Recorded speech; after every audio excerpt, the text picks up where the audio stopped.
frogs. That's an excellent way to begin the hangout.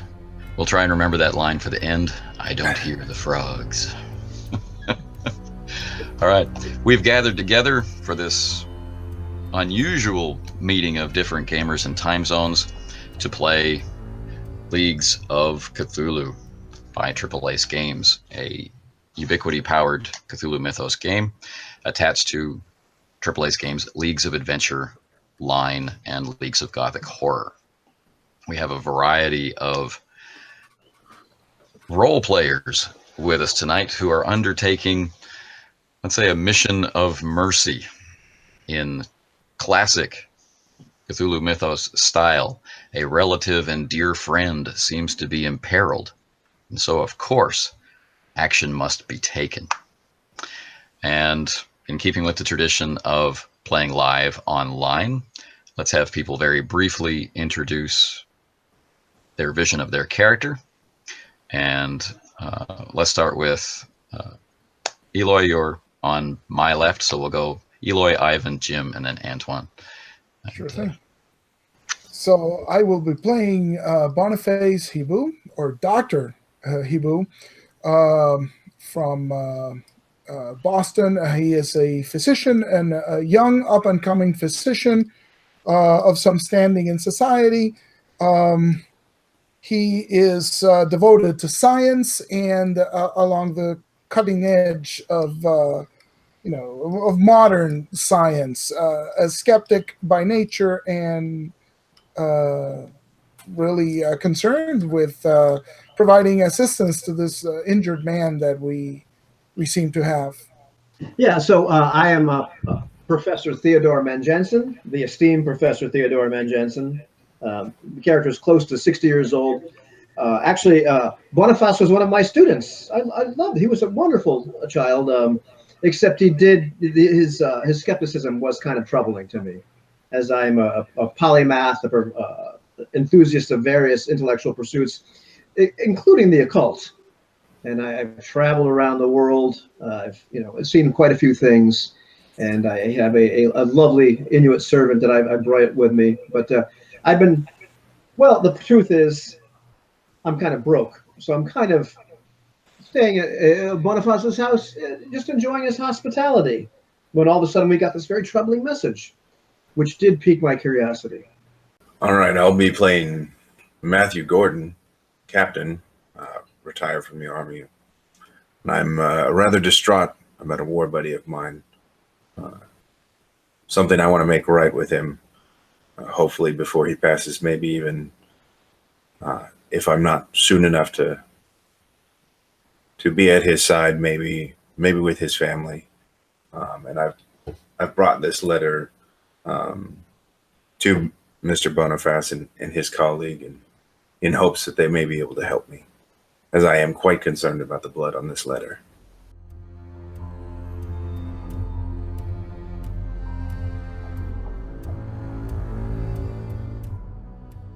The bonds that we forge in mortal life are seen into eternity in the final moments, and it is a blessing to attend my brother as he shuffles off this mortal coil, and I'm pleased to see that his friends and a physician who will ease the journey are with us tonight. I hope to see us across the harbor with some ease. Determination Corbett does not ferry his friends in discomfort, and I hope that you all will enjoy the hospitality that I can provide during the journey. All right. Nice to meet you all, gentlemen. And so, without further ado, we descend into Leagues of Cthulhu. Imagine, if you will, very cold, wintry, early December day in San Francisco. You have gathered together, some arriving by rail, some by slower means of conveyance, and are at a small, unheated wharfside building for a small ferry company. All around that dock, there's fishermen's paraphernalia and the like, and it's early in the evening. The sun is setting over the spit of land across the harbor, and you're heading out to the cold stone island of Alcatraz, a place that you've heard about often in the writings of Forbearance Corbett, friend or relative. It's going to be a cold trip across the harbor. And you're speaking with a contact of determinations, Captain Jan Matthias, who's wintering in San Francisco. Normally he's a global trader, but he's wintering in San Francisco and setting up this new civilian ferrying company that takes the soldiers or their families to and from the island and transfers prisoners.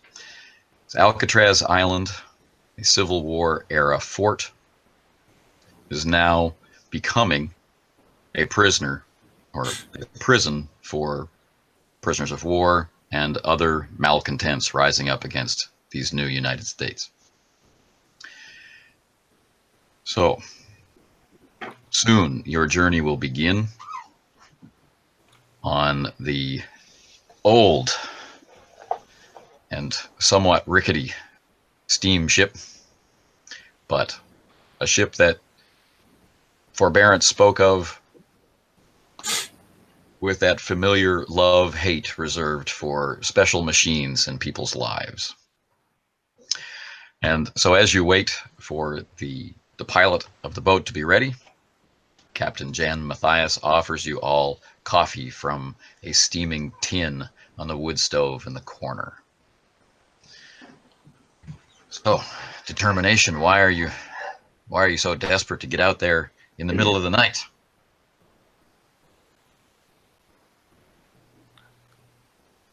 Failing.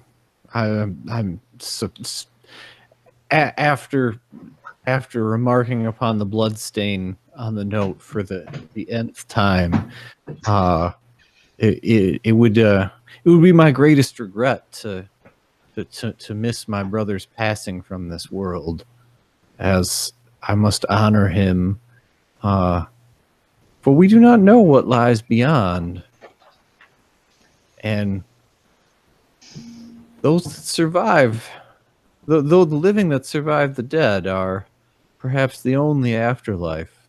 We can only know after we have departed. So it is with great haste that we must undertake, I think. This is an opportunity to see someone who has been taken by the knife rather than by old age. It is not since the war I have seen souls depart in such a fashion. I never thought I would see my brother depart in a fashion such as that. Have courage. We have Boniface with us. He's a skilled physician. Are you not? Well, one hopes we will be in time to provide some sort of assistance, although I do hope there is some doctor already in this place who has provided some first aid. But I still wonder, an assassin's blade? Matthew, is this not some sort of prison? Assassins? Is this a prisoner revolt? What do you think may have happened here? I'm not sure what my old friend was up to. But yes, if this island is to become such a place, I would not be surprised if more occurrences like this happen. Oh, hang on now, gentlemen. He reaches down, into his desk and takes out a bottle of spirits. He says, Oh, you seem quite depressed. Would you like me to add something to your coffee? Absolutely. So he Don't mind tops if I off do. those Don't who'll mind if take I it. do. I would be happy to, sir. Thank you. Warm the old bones. Warm the old bones. Yes. It will definitely help you across the bay. But we run ferries out to the island several times a day, and I must say there's been no. I haven't been notified. No one has told me that there's been any kind of violent incident. There is a doctor. There's a good fellow. Is a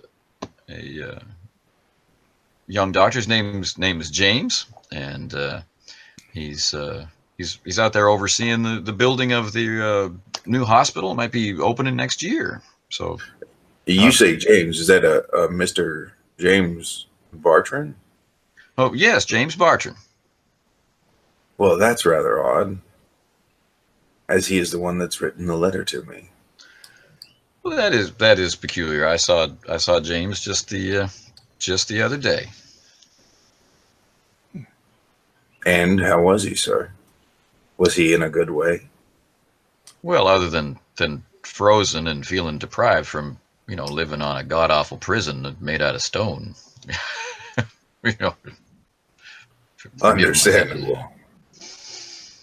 Now tell me, I wish my brother to meet his maker with his eyes open and awake.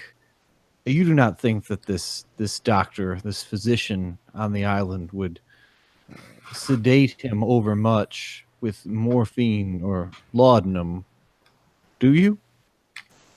You do have a dark turn of mind. I'm sure he's Plus, provided whatever treatment is necessary to treat his injury. I do think that now that we know that this James fellow is a fellow physician, I take his warning even as more dire news. And that means that determination, perhaps you should prepare yourself. Your brother may be in quite bad shape, as he has already received medical attention, and by this message, he doesn't seem to be well off. Let's hope we are in time to help remedy that. But if not, I'm afraid you should prepare yourself for the worst. Very good. I will prepare myself. Well, all this talking won't get us any bit closer. Like, good heavens, I hope it's warmer on the boat. But it's not, sir, and maybe you want to take one of these blankets. Oh, yes, absolutely. I'll take one. Patrick? If you wrap Now- this around me. He says to ferry the 8 of you out there. Determination because of our past business together. I'll be happy to handle the trip out there for no cost. But you understand that I have to pay my men. If you could pay me the price for the return visit when you come back, if you might be bringing your brother or luggage or other things, and we can talk about the price at that time. But if that's acceptable to you, just a few moments, my man Henry was going to be taking you over there in the General McPherson, which is a fine boat, not as beloved as the General McDowell was, mind you, but she's a good boat, and she'll see you safely across. That's damn fine of you, sir. I accept your terms. Well, all right then. I'm going to go check on Henry and help yourself to some blankets and more warming agent, and I'll be right back. He steps out, leaving you some privacy, and you're there with, of course, your 4 in Leagues of Adventure terms, your henchmen, your helpers or associates, these people who are with you as part of social custom as well as the necessities of life. Now, to make this more fun, each of you will be playing the other's hench person in play, unless the henchperson is in the scene and your character is not, in which case you'll portray them as an extension of your own character.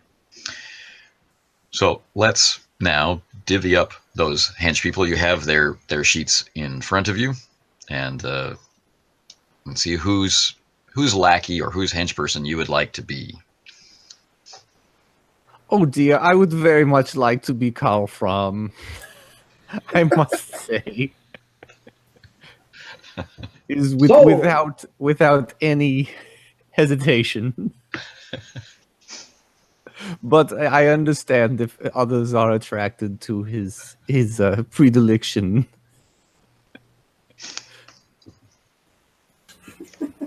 Done. Oh, very good. I think gosh, I'll take John. Patrick. Oh, fantastic. The aged servant of the aged professor. Right. I like John Booker. Sounds good. That's Yeah.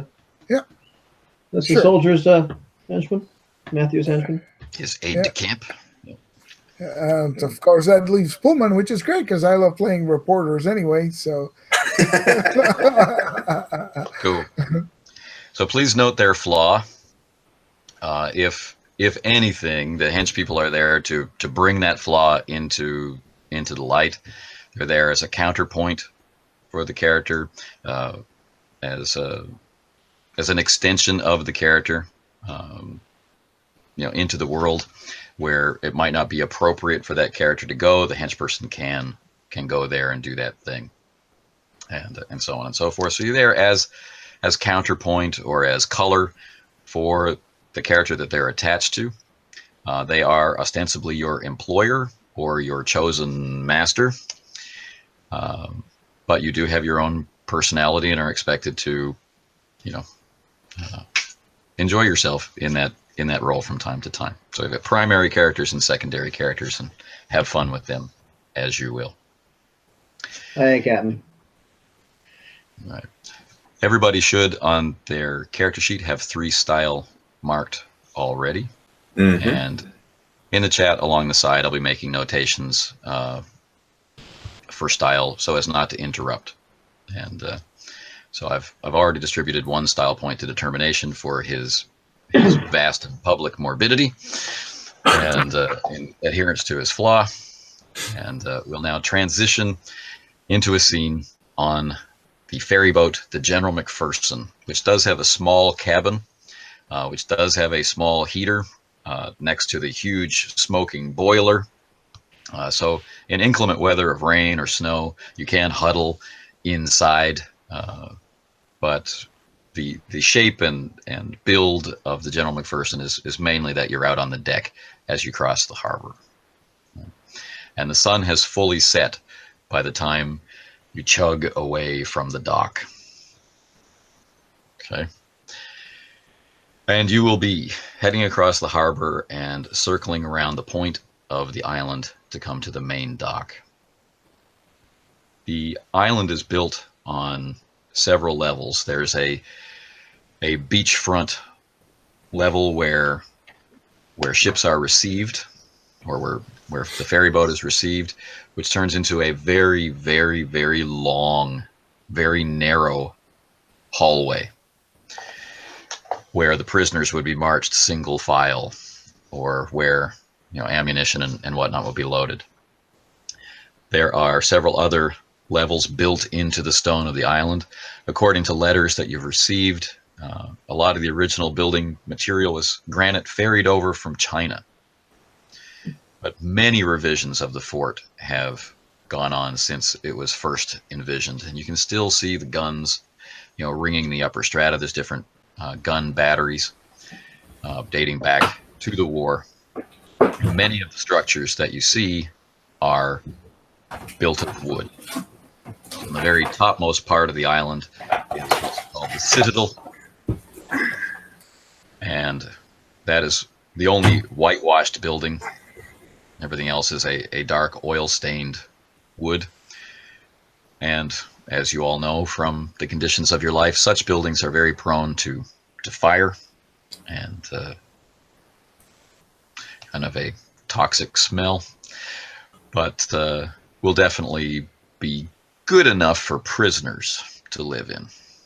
As for soldiers, well, I guess that's good enough for soldiers to live in too. The buildings out there are divided up between the buildings for ammunition storage for the gun batteries, the barracks for the soldiers, the prison houses for the prisoners, and the citadel, which at one point was a combination of all of those things. The prison has year after year expanded. Sometime next year, a hospital is due to open. So as the General McPherson arrives at the dock, there's one guard on duty with a lantern waiting for the last boat of the day. So Henry tells you all to mind your step. Captain Matthias wishes you all well, and the next boat will be at sunrise. Well, thank you, my good man. Thank you. Oh. Thank you for the passage. It is as if we have come close to the banks of the river Styx, where my brother is soon to pass. Yes, of course, of course. I shall call you Sharon. It's Henry, but you have a good night. Of course, Henry. Yes, yes. Thank you, sir. Oh, that's dreadfully cold. Let's get into the building. Let's find this hospital and find this good doctor and see your brother, shall we? Well, one moment, sir, says the guard. Let's, who are you and what brings you?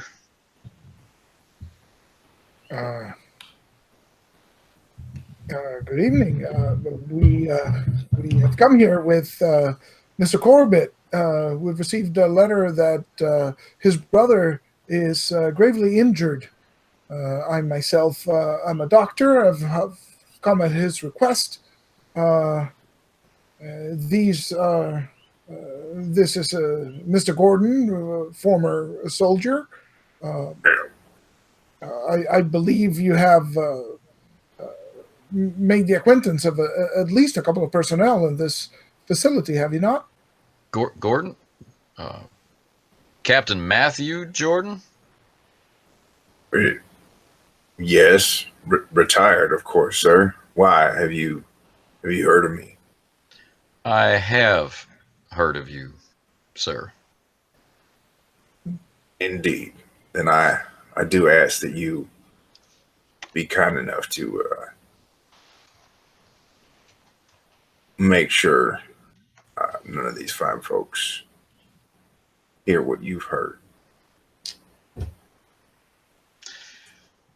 So Henry's unloading the mail and other supplies from the boat. He's trying not to pay attention. He's obviously paying attention. And there's a full head of steam still up, and the guard is very put off by recognizing the retired captain. He says, "Well, I fear you've been misinformed. There's been no accident, and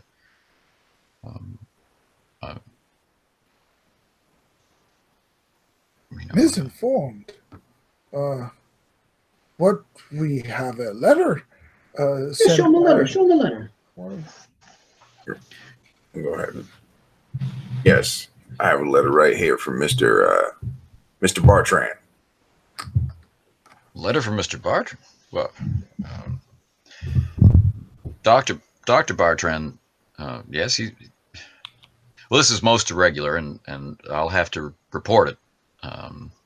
It's too cold for you to stay down here. But Lieutenant Corbett, he's fine. Oh? Bring your things, and I'll take you up to the next guard station. Thank you so much, my good man. Thank you. So I know you. Of course, you have to check these out. Of course, you have to check these things out. Do you regularly dispatch the correspondence from the island? Yes, it comes through here just as you see. We're bringing in the day's mail just now from Henry. Do you recognize the hand that this note is penned in? Well, yes, as I can see from the postmark and the signature, this seems to me to be a letter from who it says it is, James Bartram. But this letter didn't pass through me. Do letters ever pass through other channels?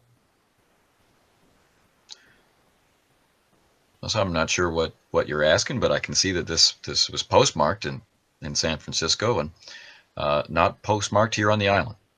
Ah, well, that explains it then. Dr. Bartram. Dr. Barton must have been in the city when he mailed this letter. Where is he? We must go and see what. This is most strange. Most strange. I agree, and you're all freezing, especially the elder gentleman here. So please let me take you up, and we'll see if we can get this straightened out. Henry's on a tight schedule. We can't make him wait, and I won't send you back. But Thank you, my good man. Thank you. I most appreciate that. I'm sure the other gentleman will be interested to make your acquaintance, Captain. As I'm sure they will. I would like to meet them as well.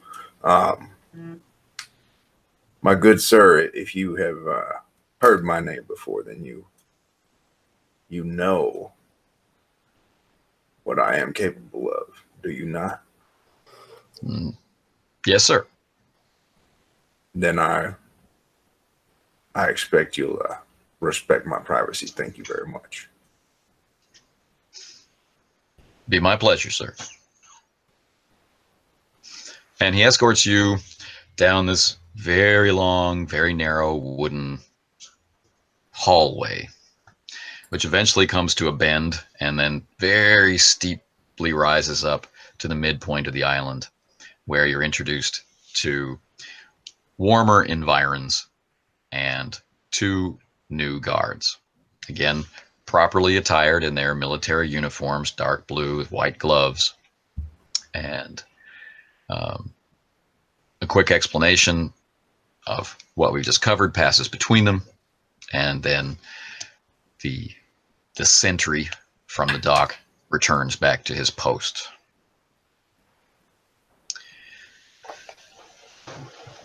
So the elder of the 2 new sentries or guards that you've met looks you all over.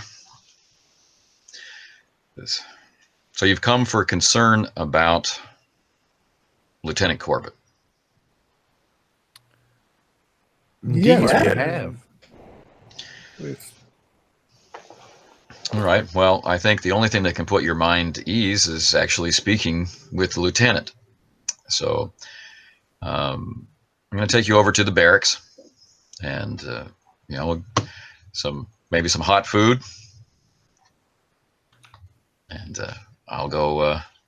I'll have him brought to you. That would Thank be you, Megan. most. He's Yes, And please, military. soldier. But he straightens his eyeglasses. But what of Dr. Bartram? We should speak to him as well. No, certainly, sir.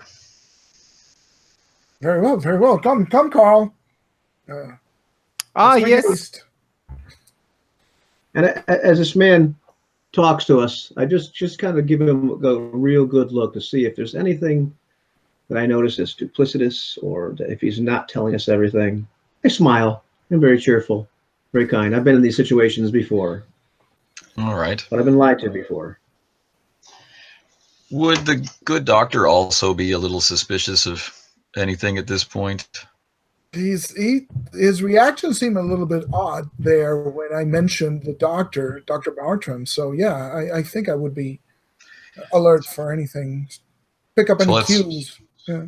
Let's capitalize on Ubiquity and make this an assisted roll. alienism and empathy, I would say, between these two characters. And your choice on who rolls.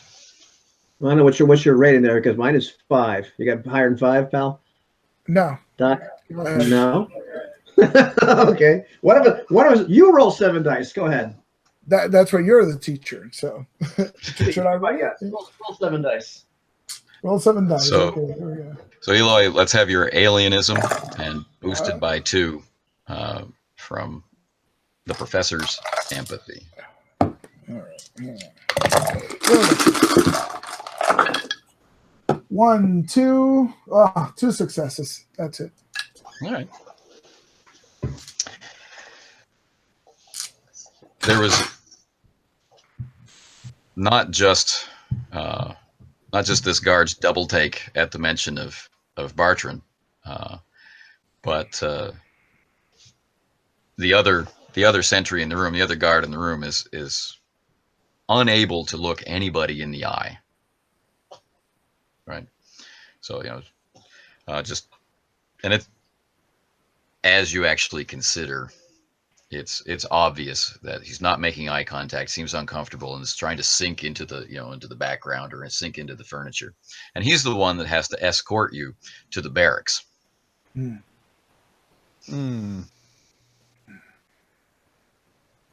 Professor, did you notice that? He seemed quite uncomfortable. Very uncomfortable. Something is wrong. They don't want to discuss this position at all. No. And he was the one that sent the note.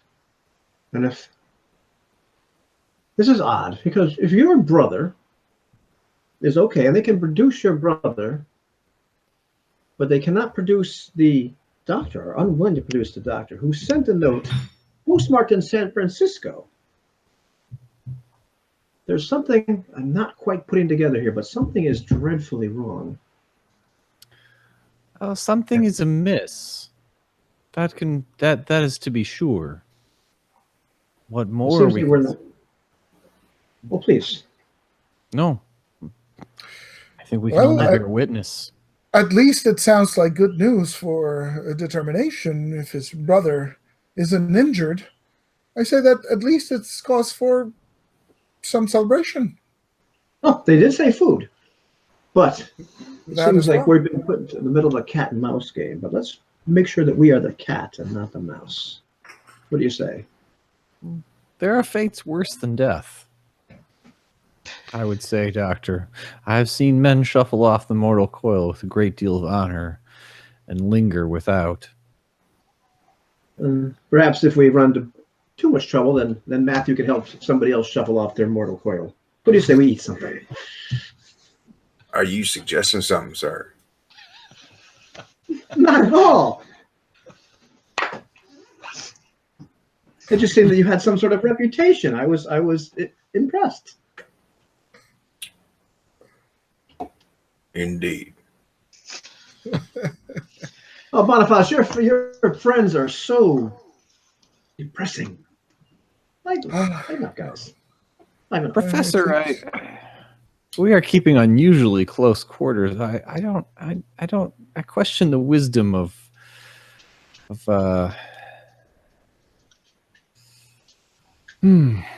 I question the wisdom of challenging Matthew on these matters at the moment. No, gentlemen, it's been a long trip. It's cold. Some food will cheer us up. Come. Or numb the pain. So you're guided by the very nervous soldier to the barracks, and of course, it's dark, and the prison is operated as most things are on a sunrise to sunset kind of schedule. So soldiers are going to bed now rather than preparing for evening activities, and the night shift is coming on, looking sullen and cold, and heading out into the cold and the mist and the frosty air of the night as you're brought in to this very small kitchen area, which is serviced from the citadel higher up on the mountain. and or the top of the hilltop of the island. And coffee's available, and it is much warmer inside, but there is a heavy smell of the timber, of the oil coating the timber, and of damp wool. It's hanging up on clotheslines everywhere from coats from the heavy fog, and men who've been out in it all day long, watching the ocean do what the ocean does, and the smell of dank work boots. And maybe you'd expect more curiosity, but you're not getting it. And the entire commissary area is being cleared out. And you're invited to sit at some trestle tables. Well, that seems odd. Island full of soldiers in an empty chow hall. Is this unusual, Matthew? Is it not time for the shift to change? Well, yes, but I don't know. Someone's usually always eating. Might as well be us. Patrick, can I have some coffee, would you? Yes, sir. Right away.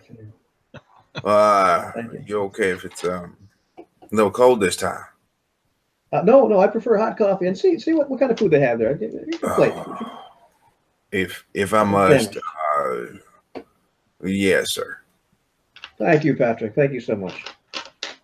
There's a gentleman in chef's whites, clean, with a fine fish chowder, a little watery. This is what you have available. And toast. That'll work for me. And just toast? That's all. He just asked for food. That's all I bring him. So he gives you a couple of slices of cold toast on a piece of bread. And I'll drag it. Patrick will drag foot back to his employer. There you go, sir.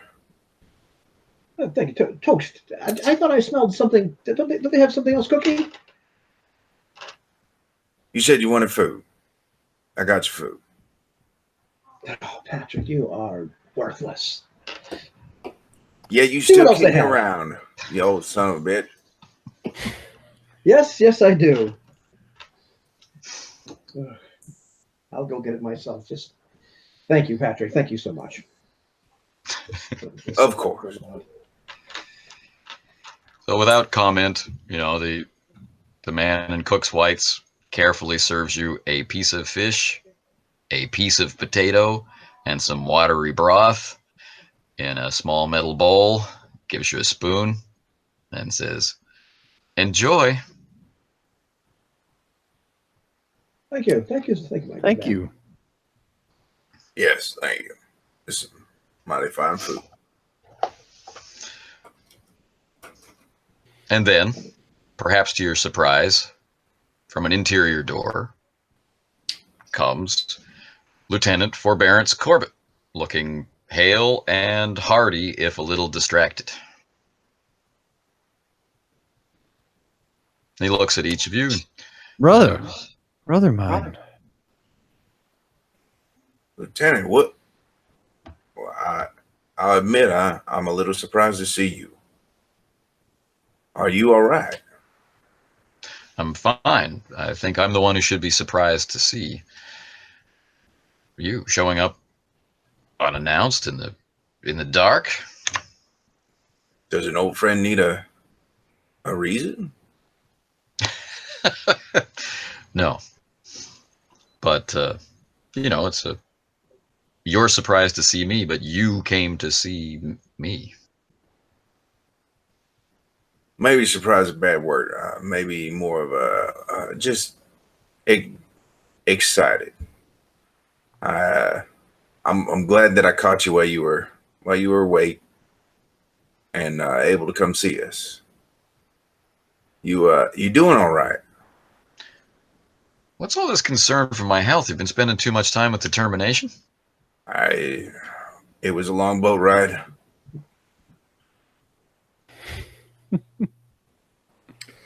Well, forgive me, sir. We haven't been introduced. I am Dr. Boniface Hadu at your service. And, I'm afraid we've come all this way because we received word that you have been injured in some manner. Perhaps a stab wound of some kind. And we are a little surprised to see you up and about.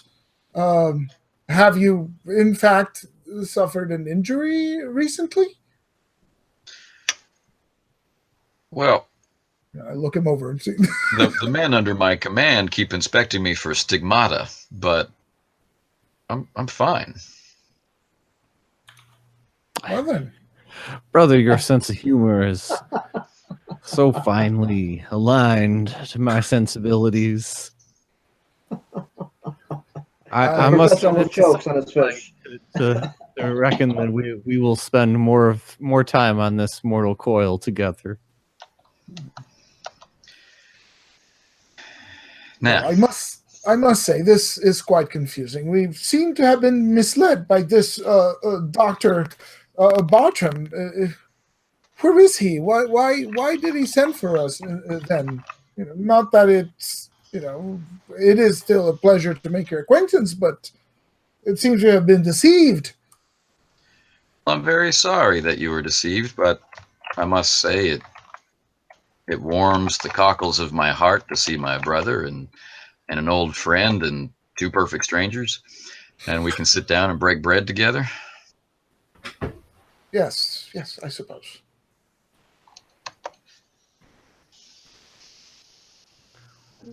So much as the bread is what it is here on this island, what do you? Is there anything amiss in the kitchens here on this island, brother? Well, it's army food. Say no more. It's warm. It's not bad. It's usually wet, dry or not. keeps a man fit though. It's good to hear you haven't changed much. It's a shame you retired. Well, I guess. Oh, you're right. We shouldn't talk about that. Indeed. Thank you, Lieutenant. Now, gentlemen, please continue to eat. I am in the middle of something I need to finish. But if you could stay here, then as soon as I finish, I'll come back and we can toast old memories, and I can introduce you to some of the men in my command. Indeed. And you said Dr. Bartram. Can you? Is he on the island? Well, I haven't seen him all day. But he should be. I don't remember him mentioning having leave. All right. Well, if you could send him, in your absence, because I'd like to. This man is deceiving me. I'd like to get him a good look up and down. I understand. It's a long way to travel on a very cold and wet night just to discover that you've been had. Indeed. Right. Gentlemen, I'll be back as soon as I can. Yes, thank you. He clicks his heels and out he goes. What kind of a errand preoccupies him that he must leave us? Is it something that he's dreading, or what can I read from my brother about why he's parting company right now? All right. Well, your brother's changed a lot, to be honest. In what way? Well, Forbearance wasn't aptly named. And this fellow seems much more polished. Perhaps he's just grown into his rank. Professor, did you notice something strange about Lieutenant Corbett? Strange? Well, he seemed a lot happier than his brother, but he did have Yes, an accurate But perhaps assessment he's of always like something was right. Very strange. He didn't seem to blink at all. You're probably imagining that. Didn't blink? It's Really? very, very strange. I should think his eyes would be all erythematous and quite dry. And Well, it's yet, hard for anything to be dry here. What do you think he didn't blink at all, or just blinked seldom? I didn't see him blink. That's quite strange. Quite strange. Well, yeah. Doctor, do you think that this is an affliction? An illness? I don't recall any illnesses described as lack of blinking. It's mostly a reflex. Your eyes will dry out if you don't. It'll begin to hurt pretty soon, and they become reddened and quite painful. I don't think you can avoid a reflex such as that. One would have to be. The dead don't blink, but other than that, unless he's received some sort of injury, and he denied having any injuries. It's remarkable. You hear someone I've never seen coming that. down the wooden floor of the hallway, approaching the doorway into the room. Perhaps it's a good doctor. It isn't. It is, I would- however. Oh, continue. No, I will withdraw to just to the side of the door against the wall, so that I'll have a moment to observe the manner in which the person enters. Well, this person enters with a very beaten mannerism, actually like a whipped dog. This person has leg manacles on, for one thing. They're obviously a prisoner. Mm-hmm. They're wearing very simple workers' garb that passes possibly as a workman's uniform or a prison uniform. It's a young man, heavily scarred, scar running all the way across the eye. The eye is still there, but there's signs of ongoing violence. You can see on the back of the head, the hair is closely shaven down the back of the head. You can see traces of whip scars. The nose has been broken, teeth are missing, this kind of thing. This person comes in with the attitude of a servant, completely broken down, and has a mop and a bucket, and is in the process of shuffling over to where the cook was at the chow line, in order to fill the bucket with water, and sees you. And there's a look of shock and surprise on the scarred face. Is this man Native American or? It's hard to tell, but Okay. you've heard from the news and from letters that a larger portion of the population out here is of Native American extraction. Okay. And these injuries look recent? It's ongoing, you said. Yeah. Ongoing. Yeah, the whip scars are definitely fresh. And the attitude of the head and shoulders is to keep the collar of the rough work clothes off of the back of the neck. Okay. But a lifetime of abuse. Okay. Is he a young man or an old man or? Young man. Yeah. Okay. Maybe 20.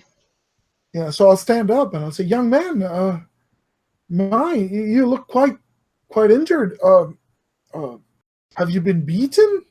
And I'll go over and start looking him over. Examining him. He flinches, no, I'm fine, and there's no problem. Are you a stranger here? We've just arrived on the boat. Have you seen Dr. Bartram about these injuries? Is this a common occurrence? Dr. Bartram. Dr. Bartram. He's clearly torn. You know, you can see this without trying. There's something he wants to say. Mm-hmm. Fears retribution. He's not going to say it. He's just trying to pull away. He's all his body language is saying, I just want to mop the floor. I just want to mop the floor. I just want to mop the floor. But his eyes are saying, get out of here. I'll say that's fine, young fellow. If you need some help, we'll be right here. If you'd like something for the pain, just go about your business. And I go back to the. You know, as he's moving away and he's staying under his breath, something for the pain. You got a bullet, something for the pain. You got a bullet. You know, he just starts to fill up his bucket with water.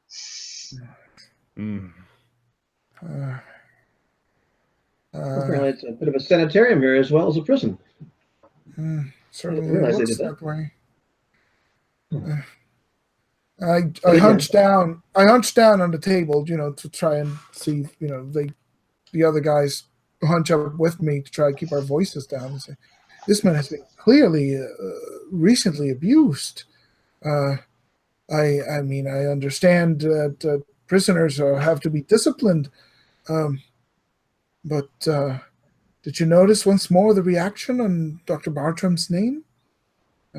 These people are quite afraid.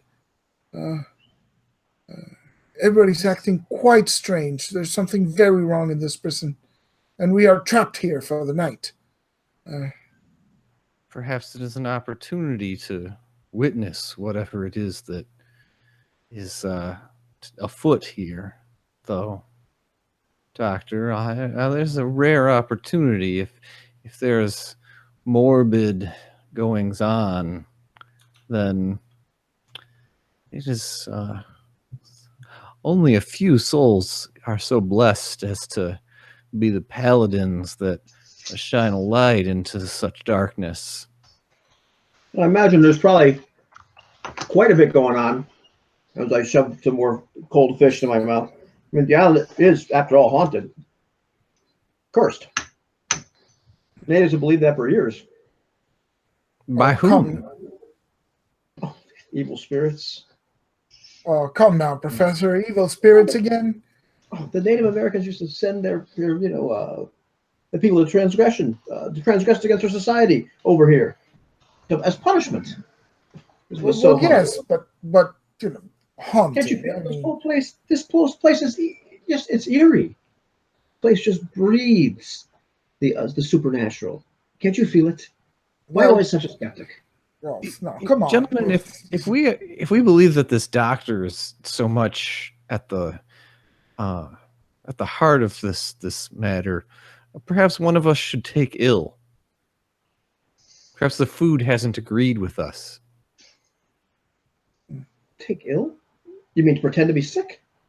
So the doctor, we have a doctor with us. They're not going to send another doctor. Do they know that yet? Perhaps the doctor is taking ill. Doctor, you're not feeling well, are you? Well, it goes against ethics, but I surely suppose there could be no better malingerer than a physician. I suppose you're right, but I mean, it's the spirit of the thing. But perhaps a ruse will get us to finally see Dr. Bertram. I suppose. Be a bit transparent. How many times did you ask for the doctor now? 5, 6? Yes, well, at least. We can discover if the doctor is here at all. Well, why don't we just leave and go look for him? You can identify the hospital yourself, can't you? Yes, what are they going to do? Shoot us? We're not prisoners. Yes, we must urgently leave the mess hall. I agree, because we're struck with illness and we must find our way to the infirmary.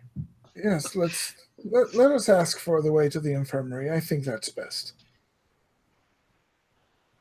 So you've been leaning over, having this conversation in hushed tones, so as to not be overheard by the mopper.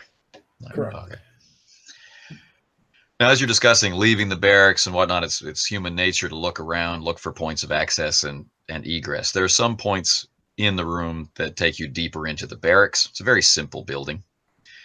And there are very small windows. And from one of those windows, you can see up the hill, and you can just make out the Citadel, right? The large wooden building near the squat lighthouse.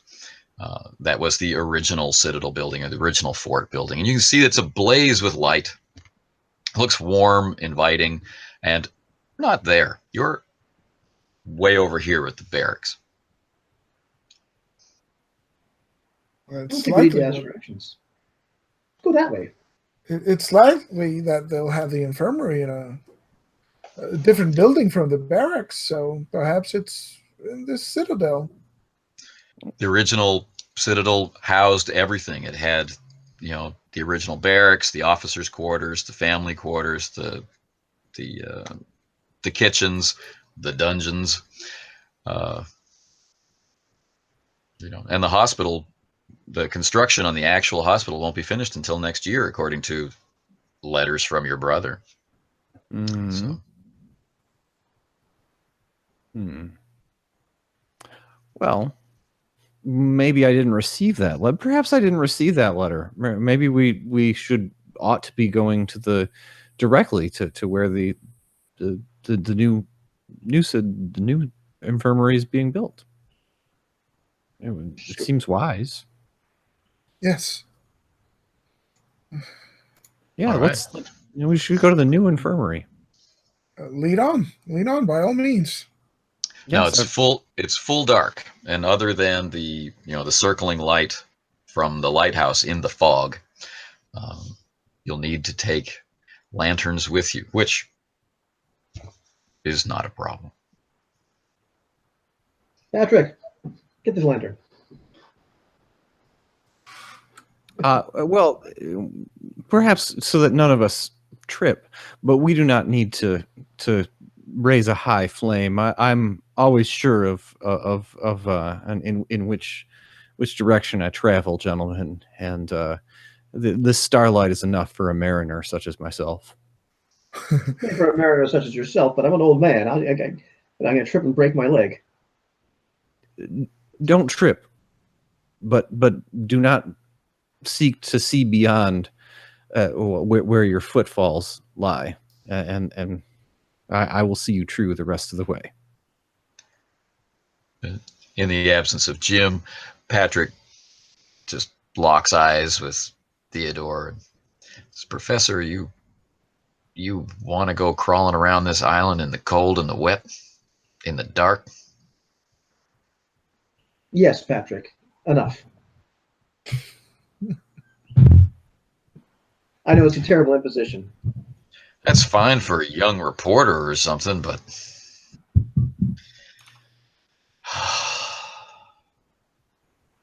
oh, get your blanket. What do we expect to find in this place? I don't. This seems very foolish. If this place is dangerous, then I imagine that Dr. Fromm is Fromm, the intern. The internist is perhaps concerned to be leaving the warmth of the barracks. And to what end? But he's a big guy, and he's disagreeable. That doesn't mean that he's not also going at the same time as he's complaining. How else will the universe recognize his genius? Exactly. So should we bring one of these lanterns, or are we going to go in the dark? We'll bring the It would lantern. appear the professor will not accede to our errand without one, so let us take one of them. Very well. I, for one, am not in a hurry to meet my maker. Lit or unlit. You may lead the way. All right. So you're looking for where they've broken ground to build a hospital. You're headed to the Citadel. You're just taking a tour to see what you see. Oh, I would think the Citadel. I mean, the hospital, there's always going to be there. You're not going to find your doctor there. If the hospital is being built, it's then the infirmary is not going to be there yet because the building isn't finished. So, Well, that is if it's true that it's not done. oh, okay.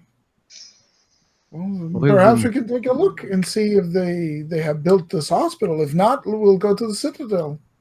The doctor has certainly wrought something upon that man mopping the floor in the mess hall. Where did Now- he do this? If he My did other not have the question- seclusion.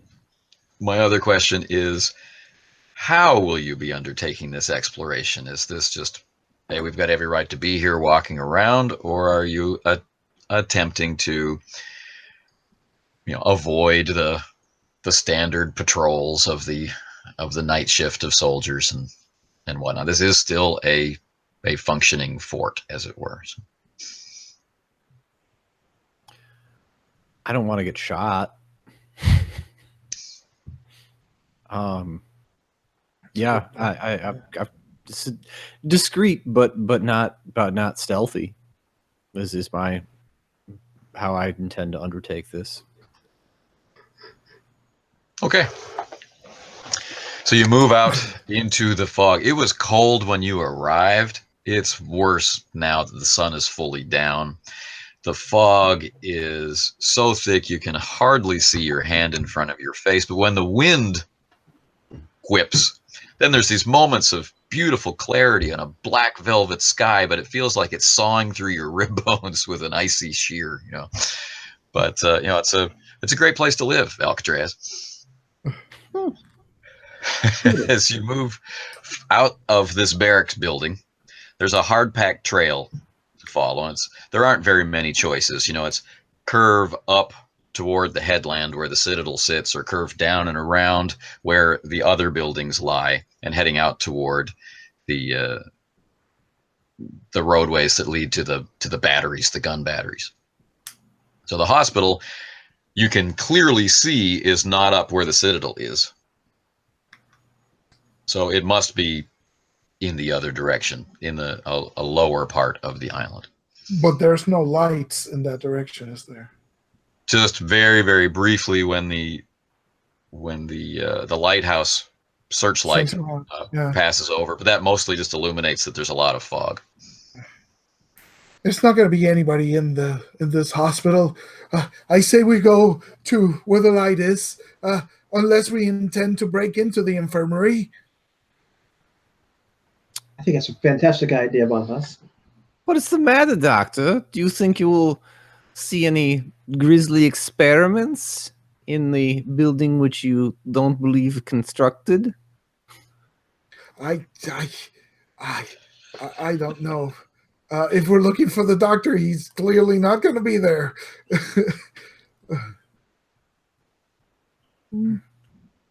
It's true, unless it isn't.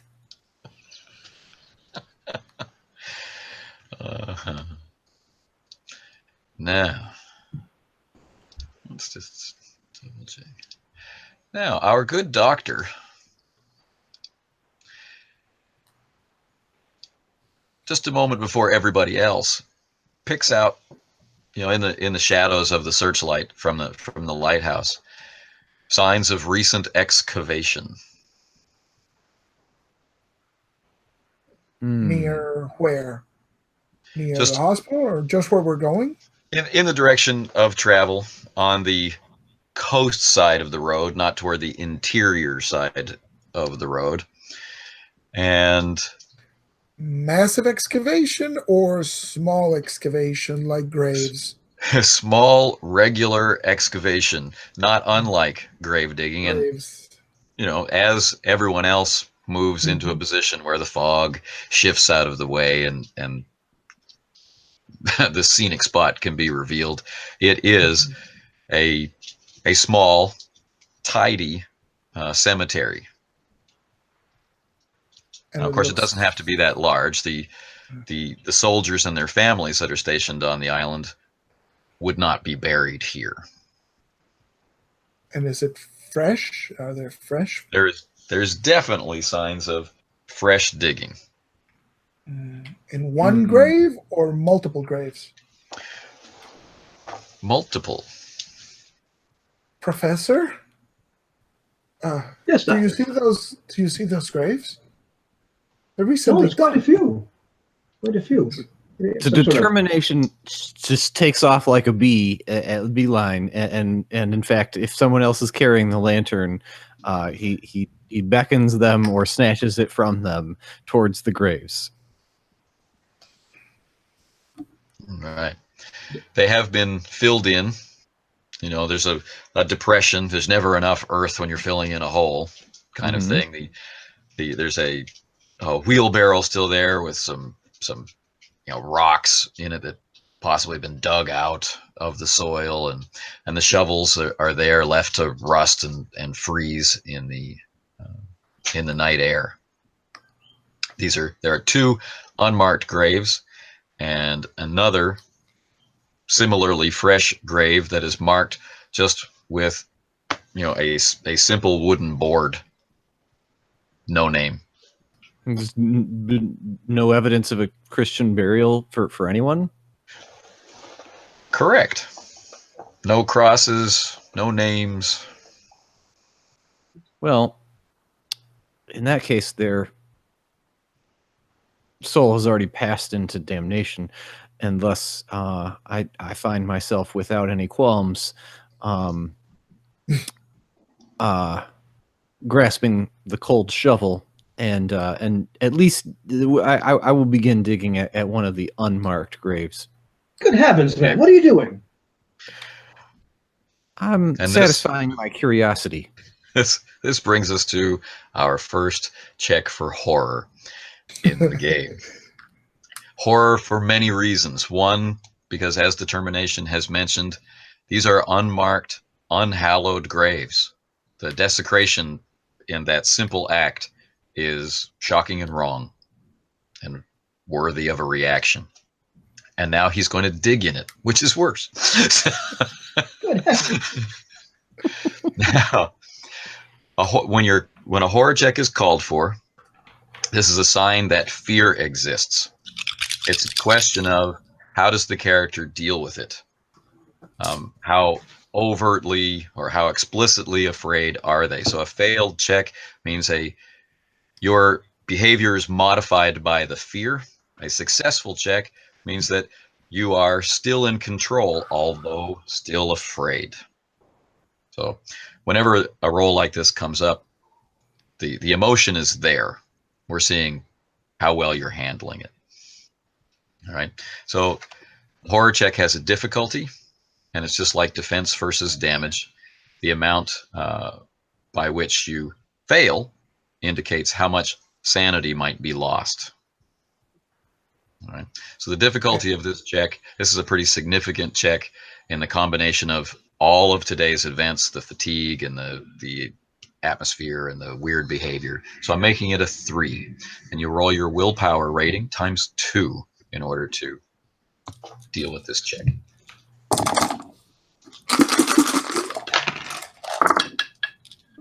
Oh, Man, boy. just squeaked in.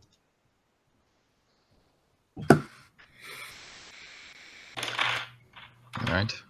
Mm. So our young doctor loses 1 sanity. Our aged occultist is fine. He's used to this weird stuff.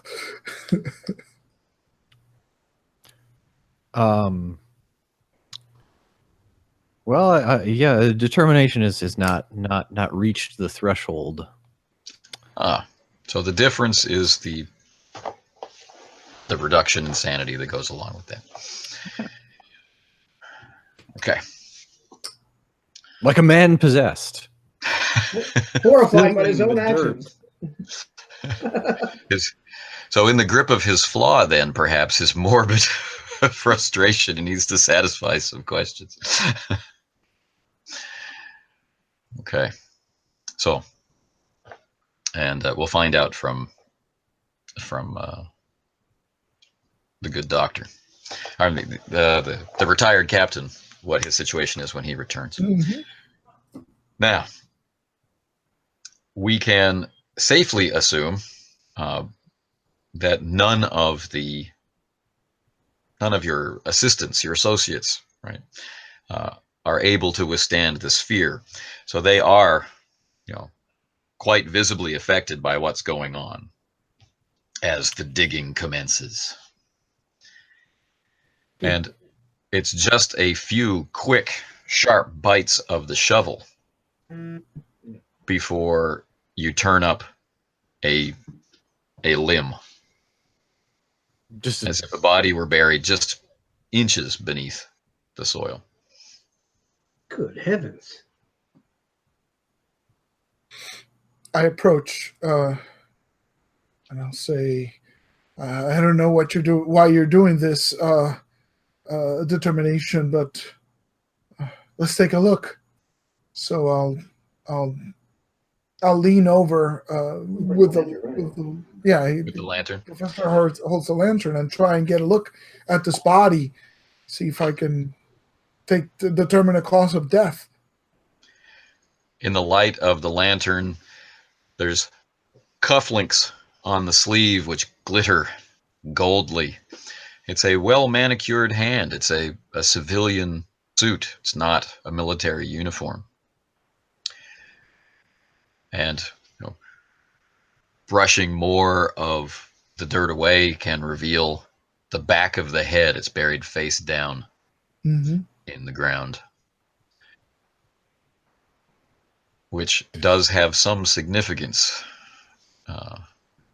This is horrible. Professor. Really?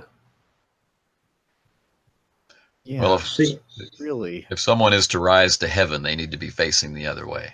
Oh. This is horrible.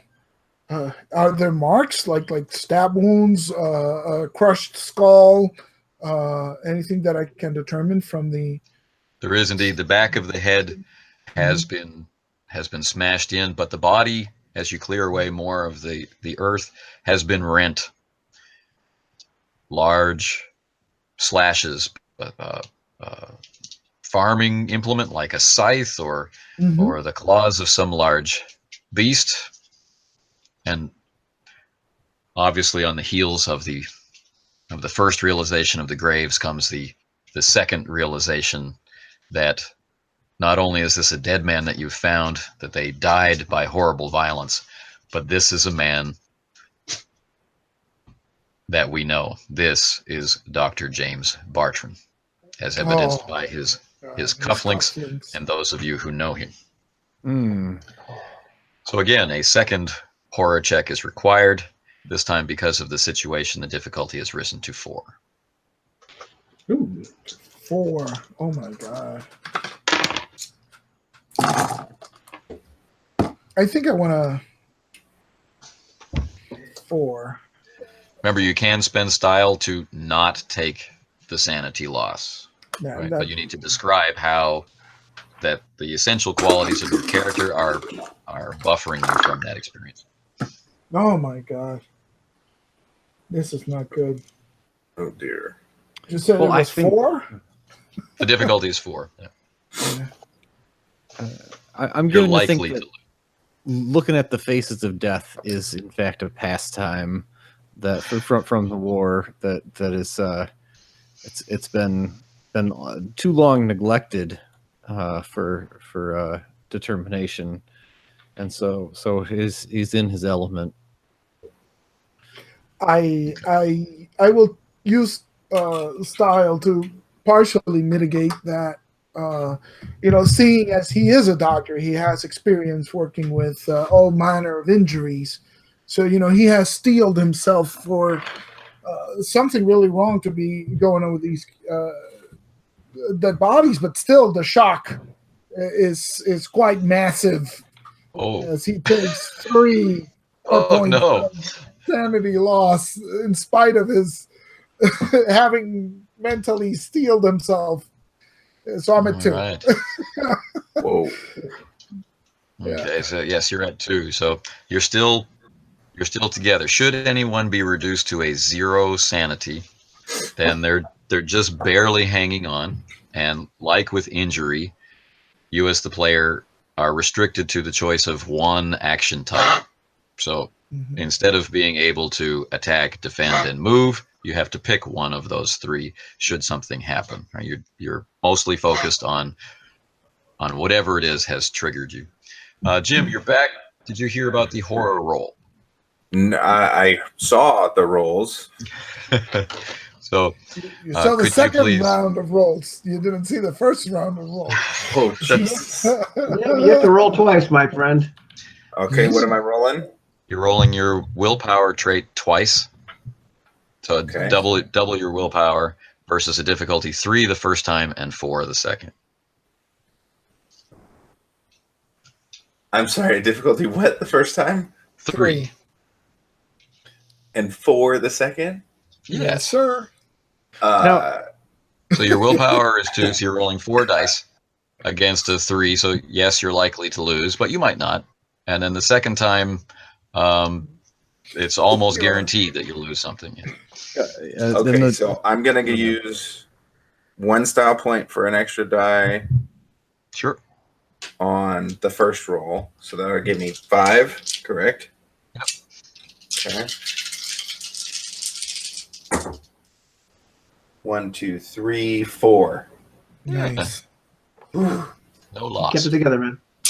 Okay, and then I will use another to give me 5. Mhm. And hope they come up just as hot. And this is for 4. I'm going to use two style points. The roll 6. Nice. Okay. 1, 2 balls.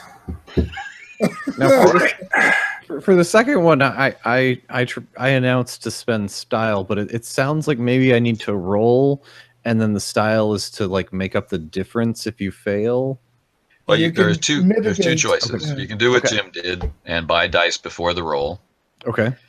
And if you lose sanity, Mhm. you can choose to buy off the sanity loss on a 2 style for 1 point loss basis, with an explanation of how you're able to resist it. Okay. So those are the 2 choices. Those are the 2 choices. Okay. Okay, so that sounded like parenthetical, and then okay. Well, in that case, I will just roll flat, and then discuss the outcome. Okay, well, in that case, yeah, I will be losing one sanity anyway. I'm still gonna have to spend 2 style to avoid losing 2. Okay, fair enough. And it is appropriate to lose sanity in the horror of this situation. So, please take the horror rating check number as a guide to just how awful things are. So imagine it's on a scale of 1 to 5, and I'm asking for a 4. It's pretty serious. So yeah, the face down corpse, I'm given to turn it over. I mean, the moment, because they should at least see their way to heaven if they have the path is open. With can I tell from like the lividity of the corpse, like, has it been hours, has it been days, is there some sort of estimate? Sure, just taking the average, this is a fresh. It's possibly just past the rigor mortis stage, and livor mortis is in evidence. It's been face down long enough for the blood to pool. So the face is dark and purple. The eyes are, it's horrible. It's bad. Yeah. So this is relatively recent. The guards, everyone is acting like the the doctor's still alive. They must know. Are they all in on this? Well, it's possible that not all of them are, but I imagine all of them know to a certain extent. They don't all. I don't imagine they're all guilty, and apparently my academic curiosity is completely taken over, and the gravity of the situation is just is somewhat academic. But this was done on purpose. He was turned upside down on purpose to prevent his soul from going to heaven. I'm really just giving the corpse a good examination for anything else, anything that looks like any sort of ritual killing or what have you. He's wet. I mean, not just wet from being in the earth. He's wet. His hair's frozen. Clothes are sodden. Is it salt? Yes. Trying to see if it's actual salt. Well, this man was in the ocean. Could have been drowned, but he's been savaged as well. And these wounds, it's almost as if some sort of creature made them. There are strange creatures, gentlemen. They can rip a man to shreds. Creatures that the Inuits would talk about, the Native Americans. Well, wait! What creatures in the ocean? Must have been a shark or. Oh, no, shark bite. Have you ever seen a shark bite, good doctor? It's completely different. Surely you've seen them. There are enormous fish just outside here. Any of these prisoners are trying to swim to safety. Oh. And these waters are too cold.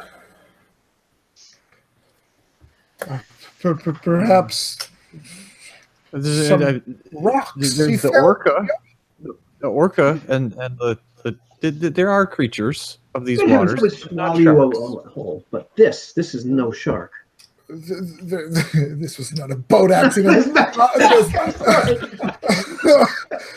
Maybe he fell on jagged rocks on the ocean. He could have lacerations such as these. I don't know. In the grip of horror, Exactly. there's often dark laughter as panic and hysteria arises. But in the grip of horror, your senses are, it's that tunnel vision as we're fumbling for excuses and zeroing in on this poor benighted corpse in the unforgiving earth. And so I'm going to ask you to roll perception, whereas I might normally just take the average for you and tell you what's noticeable, but your attention is clearly taken. So please, gentlemen, roll your perception as dice. Now the difficulty is 3. So if you don't beat 3, then you miss it. Man, I like these dice. 3. That's a no. No. It's a 6. Okay. It's a 6. I got a 3 on the nose, so I don't know. All right. So those two of you are aware distantly of a rhythmic chanting or vocalization which matches the pace and rhythm of ocean waves on the seashore. It's in counterpoint to the actual ocean waves that you're hearing on the seashore. So in the lull is when the vocalization rises, and in the crash of waves is when it drops. The susurration of the waves. Gentlemen, do you hear that? Akin to someone singing? Or a low, deep, throaty vocalization. Polytonal in nature. Mm. From whence does it seem this is coming? Can I tell? Everywhere. The fog is warping your sense of your own sounds, even. That heavy, wet fog. It makes you feel like you're in a box just outside the range of your own vision. And your vision, maybe you wouldn't even be able to see your hand outstretched at the end of your arm. The sound is somehow everywhere and nowhere. Must be a trick of the fog. Gentlemen, do you hear that? There's some chanting, some kind of ritual going on. No. Must be some sort of Perhaps. sea lion or something making Sea this lion? sound. Let's see who else besides the doctor has found a sour fate. And I move to the grave that has a marker. Okay. And you dig? And I dig. It's so far. Oh wait. Yes. So I guess in traditional gaming sense, it's, are you sure you want to do that? In Mythos gaming sense, it's, and you dig? And you read the book? The shovel bites into the gravel. All right. Mm-hmm. And let's do this in a non-traditional way. Antoine, you are digging up the grave of Forbearance Corbett. Oh, Please share that with us. There's okay. So I presume that as one shovel and then another, and I recognize I recognize the proportion of my brother's arm to his shoulder, and I recognize the girth of his neck, and then I see the color of his hair, and then I grasp the shovel and I hold it closer. I'm sorry, I grasp the lantern and I bring it down as close as I can, and I find him there, and I presume I'm. Is this another burial of suspect? Face down and mauled. Mauled. Well, I believe that the appropriate yeah, and I will weep, and I will I will find what water there is from the fog to cleanse the dirt from my brother's face, and I will lay the last kiss that I will ever have upon his lips, and cry out heedless of my companions. there must be some reasonable explanation for this. We saw him not 10 minutes ago. This can't be. This can't be. His body's right. been dead for days. This can't be Doctor. right. Imposter. Doctor, the Doppelganger. note, the note again. How old is the blood on the note? Can men of medical science see these things? I am afraid not. We can tell dry blood or fresh blood, but we can even be sure that it's his blood. It might be somebody else's. Professor, science is failing me here. Do you care to speculate Well, on clearly, what's going on? this letter must have been written right before this man died. Your brother. I'm sorry for your loss. But so, if this body's been dead, what do you say, 3-4 days? 5 days? The letter was written then. And then this other man was killed as well and dumped here. And there is an imposter, somebody that looks like him, or a doppelganger. Something, or perhaps Yes. something more nefarious. Yes, that's it. Some sort of doppelganger. That makes sense. Or what? A double. A double. Somebody who looks like him. What? Could be Maybe imposter or it's something worse. some What is sort it? of- I've known that man in war. I would recognize him from afar. Why? No, that's no look alike. Well, it must be some sort of science experiment. It's an army, some sort of classified warfare thing. I will look for a mark on my brother that only someone who has spent many years in childhood would be able to find. See if it is truly him. Birthmark or scar. Yeah. Well, that birthmark or scar. Yeah. That close examination will compel me to ask you for another horror check as you reveal. It's a loved one. And the difficulty is 4. I'm sorry. Oh, this is fine. Damn.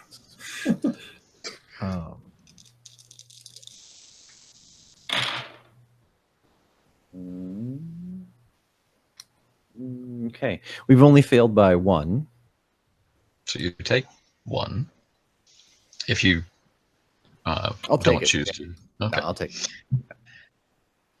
And so, opening the clothing, the shredded military uniform of which he was proud, despite his upbringing of doing no violence and staying away from the world. He was a man who was very much in it. He was so very proud of that uniform and the work he was doing, and opening it up to reveal the brutalized flesh beneath. You don't have to go too far before the wreckage doesn't even look human anymore. But eventually, on the arm, you find a scar from childhood, from hijinks, climbing in the trees, and instead of doing chores. And beyond the shadow of a doubt, that this person, that this is the flesh that your brother's spirit has departed.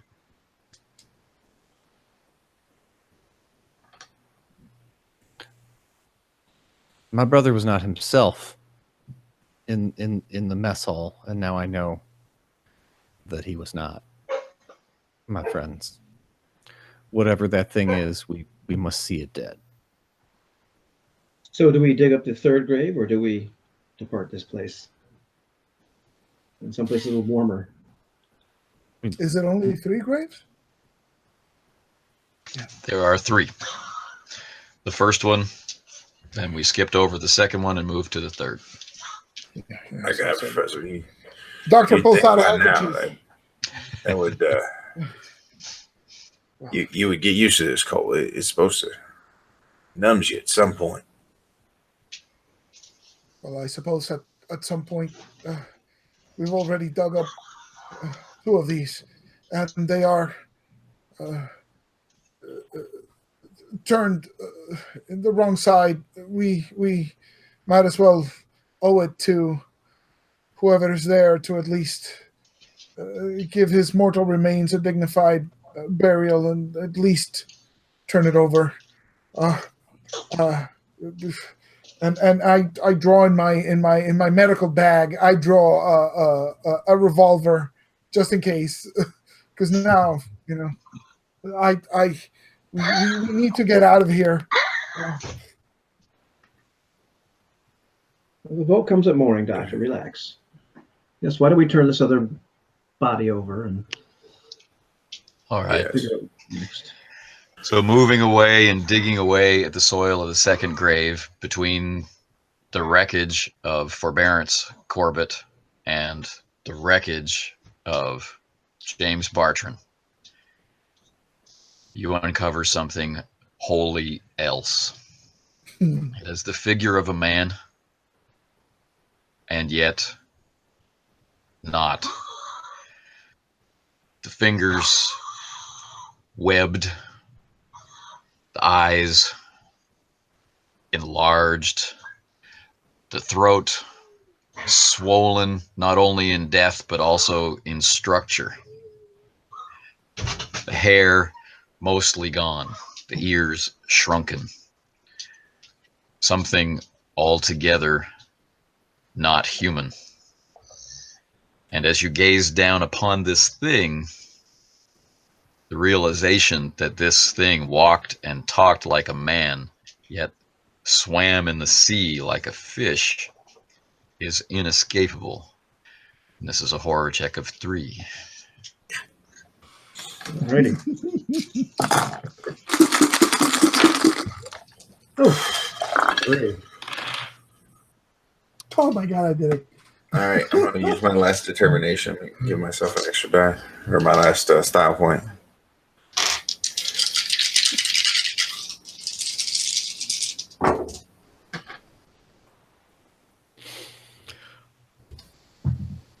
That's a 9.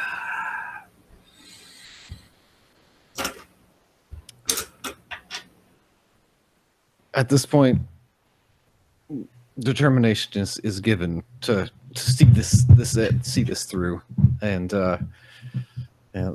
knowing that something walks this earth that is not his brother is the far greater horror, and knowing that there's something on this earth besides men that walks and speaks from the sea is, well, he's known the sea.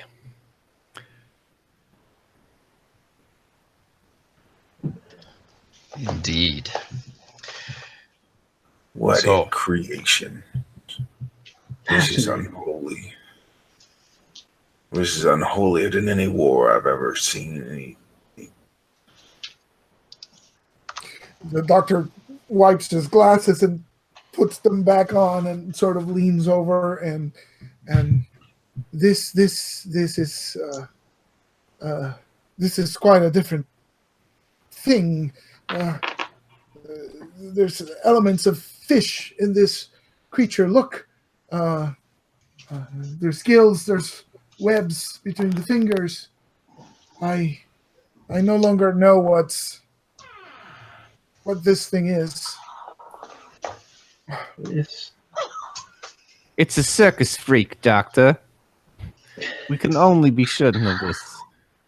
Why someone defiled it and left it in its grave is another matter, and is as terrible as anything else. Perhaps so.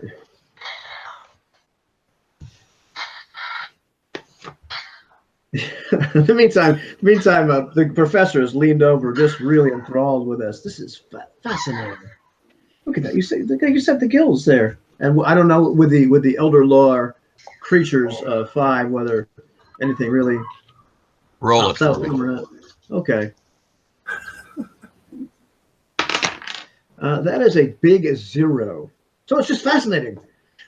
There's 1,000 things in lore that it could be. But I'm looking at the fingers. If it's got claws, if the claws match the injuries on the other men or not. Well, It I think has that's- vestigial claws. Certainly not Right. claws capable of doing the damage that you see done to these corpses. It's And by also seeing- wearing a military uniform.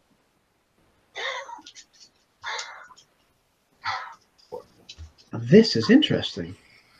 There's not very many soldiers that look like this. Not there was ever in a my command. I told you this island was cursed. Strange things have happened on this island for centuries. This must be some sort of strange science experiment. Perhaps mutation. Yes, some sort of mutation. They must be trying to develop some sort of deep diving literal frogmen. Yes, that explains that.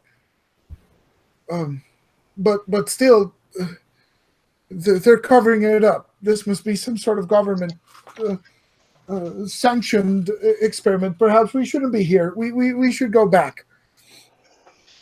Distantly, you can't see it, and it's difficult to hear where it's coming from, but there's sounds that a watch has been roused, right? There's sounds of soldiers being ordered to look for something distantly. There's all of you have had some limited military experience. You know these sounds. You know they will search in an orderly fashion. You're Gentlemen, clearly in danger, gentlemen. We need to take our leave now. There will be no stone unturned. we've uncovered something we're not supposed to know. There must be some place to hide. Perhaps we can find some place among the rocks of the escarpment. But will we survive until morning in this cold? It's another matter. I think we must make for whatever boat they have and fight our way to it. If we intend to see the sunrise. I intend to see my brother to a proper burial. Did anyone see a boat? Hoist his corpse over my shoulder. There has to be one, Doctor. There just has to be. Yeah, they can't strand themselves on the island. And then the cold realization hits. The fortress is now a prison. There is no boat. No one escapes from Alcatraz. That's right. We must But as hold for out survival, the military man among you with his tactics skill will be able to assist your plans, making it easier for you as a group to know if the terrain that you've chosen is a good choice or a bad choice, without a tactical map or whatnot. So. Is there a chance we could hide someplace till morning? Try and catch the boat? We're going to have to. Yeah. That's right.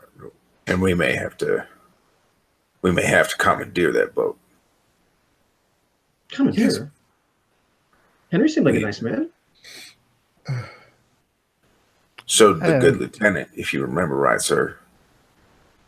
Are you suggesting that perhaps Henry was delivering us here? It did seem to be in his job description to make deliveries to this island. Well, I suggest we move and find a place to hide quickly before they find us. Yes. Determination? You're an explorer. Wait, where would you go to hide? As I noted, I think we might find a crevasse among the escarpment that might serve. That is as much as I should. I find myself out of sorts, and I can say little more. Perhaps the Matthew is the one you should consult. Indeed, we need to. Given to morbid thoughts about the immortal soul of my brother at the moment. Okay. I will follow where you go, Matthew. Indeed. I'm not fit for command. Yes, let's. All right, so we're gonna. Is there any? Because I kind of missed the in route. How did we get to where we're at? Alcatraz Island is stone, and construction over its decades of existence has leveled off, flattened off its upper promontory into an area suitable for larger structures, and vast amounts of granite have been imported to create island where there was no island to facilitate that further. So the beach is almost non-existent. Mm-hmm.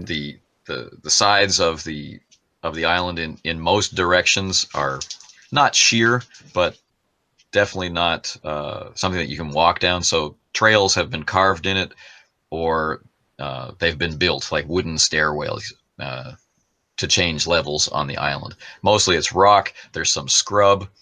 At different points on the island, there are gun batteries with gun crews 24 hours a day.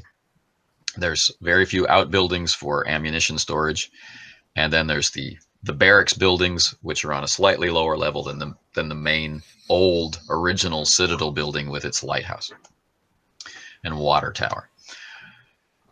So there.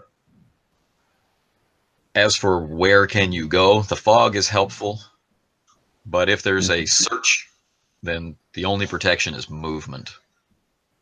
Okay. Could we perhaps send some sort of distress message using the lighthouse? My goodness. And who would see it? Well, perhaps you're right. Yes, Where do we go? we need to get moving quick, gentlemen. If this is a military operation, they will leave. Like I said, no stone unturned in this fog. As long as it lasts, it's our asset. We need to Douse the light. wait. Douse Indeed.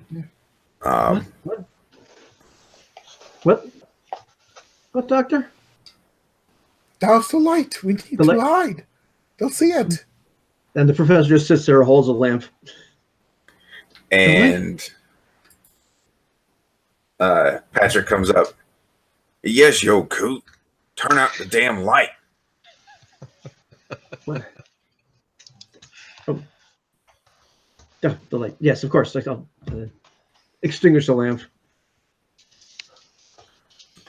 All right. So let's see how well we can figure this out. Okay. So, Jim, if you can roll Matthew's tactics. Okay. +2 for the survival knowledge. Okay. That's a big if. If determination has got his head together enough to be thinking about something other than his family, which is a big if. If. Okay, so I'm not. Is tactics warfare? Is that what warfare? Yeah. Warfare. Okay, gotcha. All right, Mr. Sorry, my apologies. Mr. Corbett, do you think you can help me out here and as we move along, be at my right hand to aid as we go here? It's with a heavy heart that I must leave you here, brother. But I must carry your memory, and that is more important.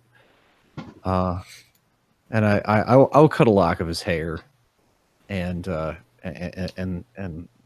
leave him. That's what I got to do. I have your flank. I have your right flank, Matthew. That's the best I can do. Thank you, sir. All right. Okay, so I'm rolling my warfare. What do I get for the assistance? 2 extra dice? Yep. Yeah. Anthony's muted. Yeah, but plus he 2 allowed dice. to. Yeah. 2 more dice. Okay. Yeah, 2 extra dice. Sorry about that.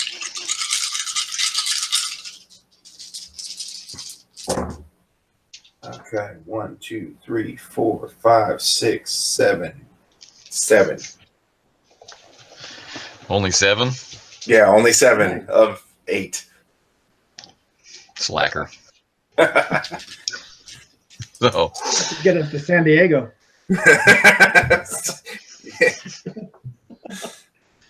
However. So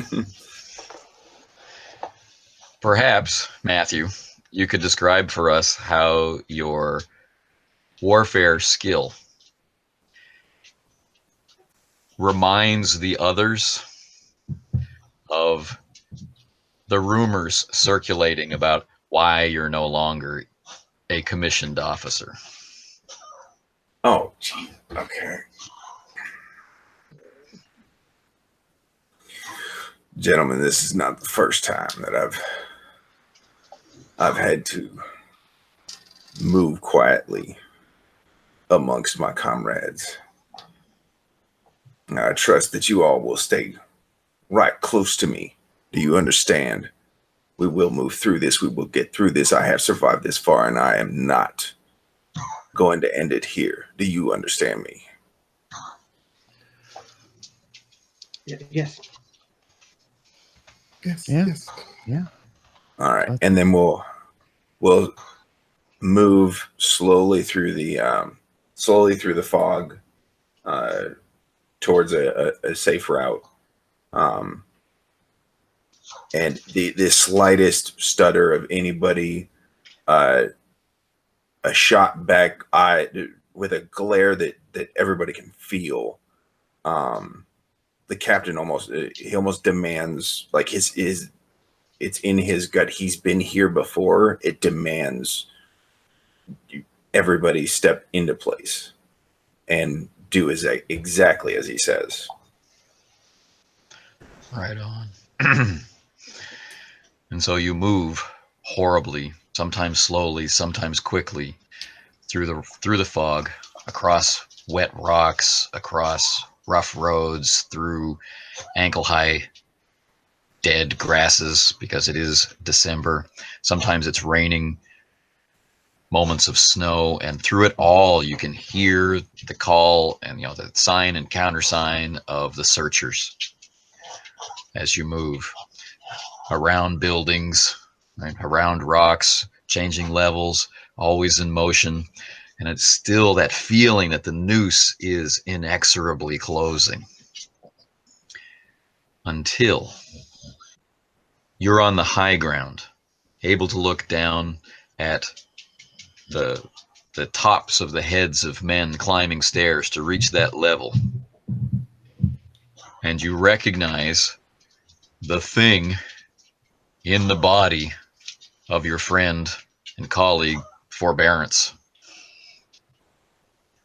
And its mouth is not speaking in human tones, but croaking out orders in some otherworldly language.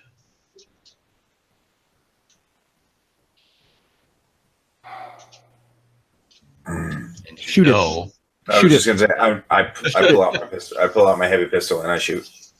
All right, then. Then I say initiative to you.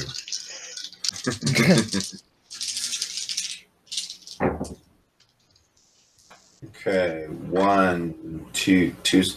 Yeah, 2.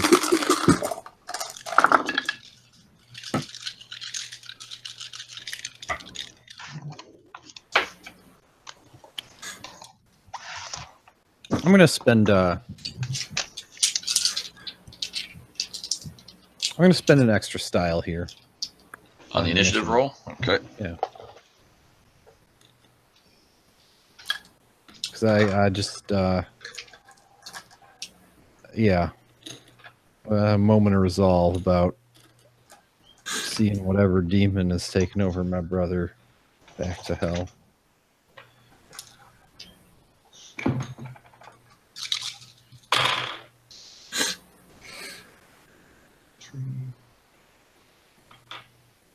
Five. Oh.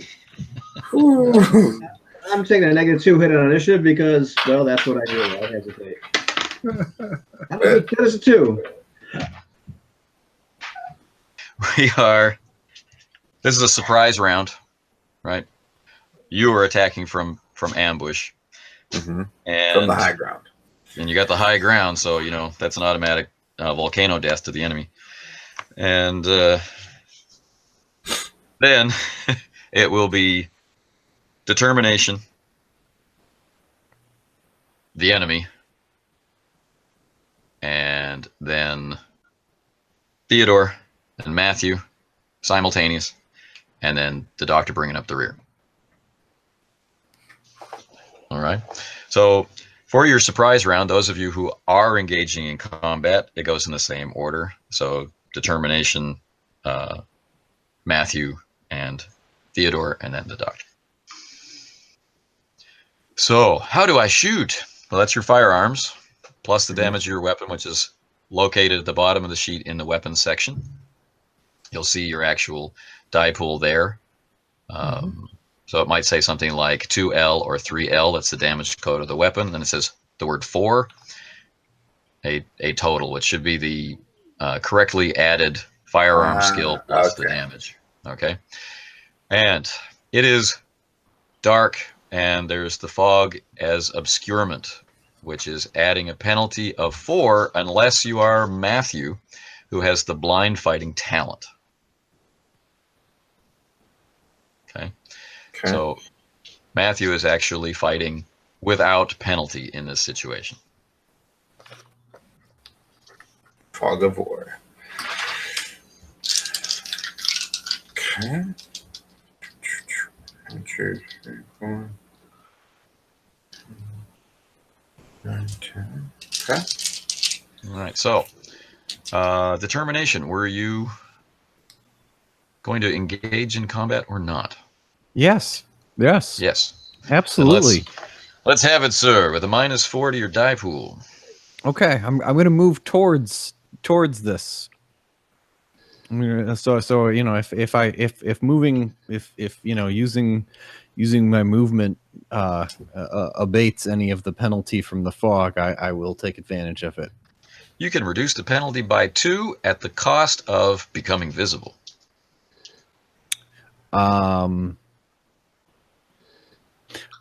Well, I mean, if I can remain invisible, well, yeah. Okay, yeah. Well, then I will shoot from a blind. Yeah, that I'd much prefer that. All right then. So, yeah. So that's, yeah. I have no successes. Okay. So the shot rings out, blam, followed by my shot. All right.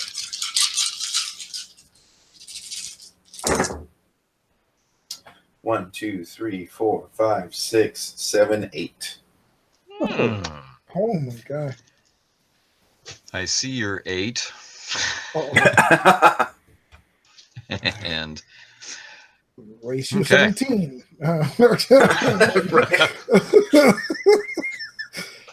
And you were firing on the thing that we believed was Yes. my friend's brother? Yes. Okay. I mean, you've been in war. You're used to the darkening stain of blood across an enemy that's been struck from a heavy pistol within its operational range. And this is no different, except that the creature staggers but does not fall, where any real man would have been blown to his knees by the impact.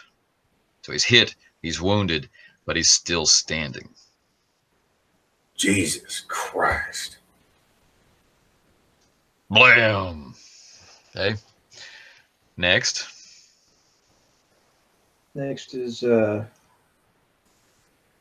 that be the doctor? I mean the professor? No, last Yes, one. Professor. Anyone who's shooting. And Yeah. if Theodore's engaging in combat, he's next. Otherwise, it's the doctor. Patrick, do something. Patrick, shoot it. What? Patrick, shoot it. Shoot it. That's what he's doing. That's my action. The doctor is gonna try and Patrick will go after the doctor. All right. Yeah. Okay. The doctor is going like this, and I think he's gonna try and shoot too. Because Oh, why not? Jesus. That is a one success. Hey, all right. Hey. However, if you hit, you're not sure if you hit. If you hit, there's no sign. That has done anything. Oh no. But you know, the creatures, Uh-huh. it's obviously not men in these military uniforms from their voices, right? They're they're vocalizing in some strange language, and they're trying to crane their heads up, but their heads don't move like a man's does anymore. And they're trying to move their upper bodies, and they know they're being attacked from above, but from where? So they're crawling down on all fours, and they're starting to run up the rickety wooden stairs. Splinters are flying underneath their claws, and one of them smashes through the rotted balustrade that you would cling to climb the stairs, and they're charging up to get out of this horrible ambush. Okay, so assuming Patrick took cover as soon as stuff started going down, he makes he makes just enough effort to pull his revolver. All right. And steadies it against the rocks. I'm going to use his 1 style point to give me an extra die. Cool. And he's going to take aim at the closest one, because why put energy into something you could miss? And he's taking a -4 hit You're already. going to have right? your So style point back. Oh, that's right. I'm taking the -4. All right. So was he rolling all three dice? Yep. Hey, he's obedient. Economy of motion, man. 1. Shit. All right. Blam. Like the doctor, with the visibility and the fog and the movement, if you hit, it's hard to tell. So, but that lead creature, the creature in the shape of Forbearance Corbett, has definitely taken a significant wound, and blood, dark blood, is flowing thickly from the wound. But that doesn't end his fury as he bellows out in this croaking language up into the sky. Now, their action after being ambushed is to charge up the stairs, attaining the same level that you are. But they don't know where the attack comes from, but they'll be able to figure it out logically. So you have cover of rocks and brushes and shadow and fog. They don't seem to be armed or drawing weapons. They do seem to be furious and looking to mix it up. If they were human, they would be able to close on your position in this turn. If they're faster than human, then there's no doubt. And how many of these are there? It's a squad of 4. 4. Jesus. Oh my god. Could a person hurriedly scramble down the slope away from the stairs? Yeah. Yeah. So as as they run up and around, you guys could go down the wall, sure. Yeah, I'm gonna scramble down. Yeah. And I will offer a hand to whoever is nearby. I will say that this is an athletics check. Okay. Which will have a difficulty attached to it because of the conditions, the darkness, and the slipperiness. And not all of your group will be able to handle the difficulty of the climb, but I've had to leave Ben behind in stranger countries than Alcatraz Island. I'm an explorer. All right. So it's athletics is difficulty 2. So the only thing that counts is anything you roll over the first 2 successes. Oh my god. And this is for everybody, right? Anybody who's going down the wall, yeah. Everybody who's got to follow. Yeah. If you don't want to mix it up with the enemy. Well, I'm hoping to actually get behind him. Haven't thought through escaping. I'm just. Either way, it's difficulty 2. Yeah, I'm gonna hold my ground. Are we rolling or taking the average? Yeah, it's your choice. It's your choice. No, okay. So, and yeah, I'm gonna try to get the hell out of there. I am dead bodies mauled by God knows what and digging up graves. That doesn't really faze me. But this, yeah, the professor's had it. All right, I'm Okay. gonna lend a hand to the professor, if I can, and I'll be spending a style, to try and just take the average for mine. Yeah. And if we need to score what, at least 3? Is it difficulty 2? Is It's that difficulty 2. You have to get a 2. 0 is a marginal success. So if Oh. you get 2, you're sliding down, right? If you get Okay. 3 or whatnot, then you're climbing down with some control. Yeah, I will spend 2 style to take the average to slide down, as I believe that's really already pushing it with the professor. He is pushing himself to the max, trying to save himself. Patrick, Okay. tell me. So Try to be does quiet. anybody stay with Matthew? The doctor Booker stays does. with Matthew. Doctor stays with Matthew. And the Yeah. henchman? Yes, the henchman stays. Yeah. Oh, I mean, I think that Carl Fromm is, I mean, who is this determination? He's clearly determined to go insane this very evening. Yeah, the doctor just looks at one side and looks at the other and looks at one side and just stays and raises the gun. All right. Those who stay, please make a horror check. Difficulty 3. 2 of your opponents leap on powerful legs like frogs. Their chest muscles bursting out through their uniform shirts, right? As they leap into combat, and the others, duck and try to perform a flanking maneuver. So as some of you are trying to flank them, they're trying to flank you. Okay. Okay. Are we? Those Oh, who've gone so down horror the slope check. don't Horror. see this, and so don't have to make the roll.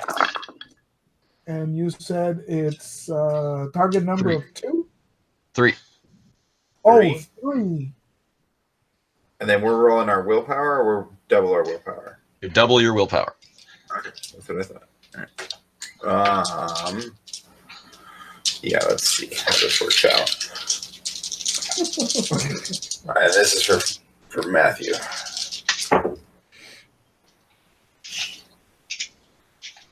So I'm gonna. I'll roll for Doctor for Mr. Crom. What's his willpower? Well, my 2. So he rolls 4 dice. And okay. the doctor only rolled 1 success, so I'm going to spend 2 style. Hang on, Eloy, are you Because- remembering the unflappable talent? Oh, that's right. Oh, hey, I get 2 extra dice. Hang on. And 0 successes on the extra dice. So I will be spending style because the doctor realizes that there's no place to go, right? He can't go down that way. So he's standing his ground and, trying to keep it together. And so he only takes 1 sanity loss. Okay. 1. So, Let me know when you get to the 0. I will. Yeah. Yeah. So Matthew is going to use 2 style to keep it at 0.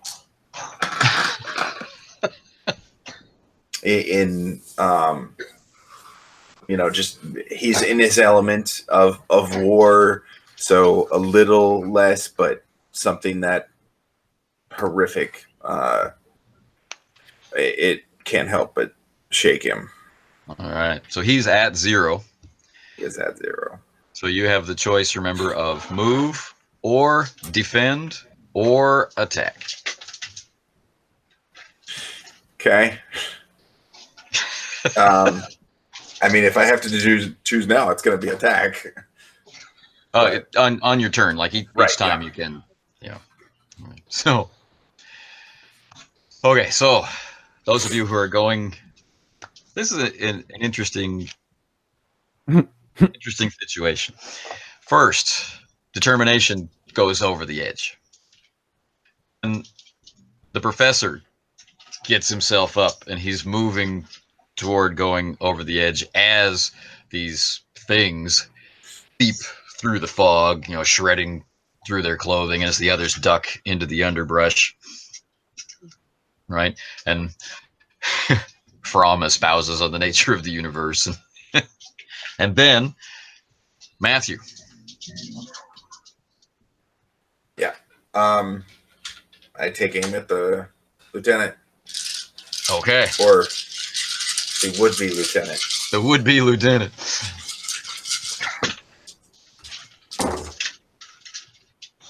One, 2, 3, 4, 5, 6.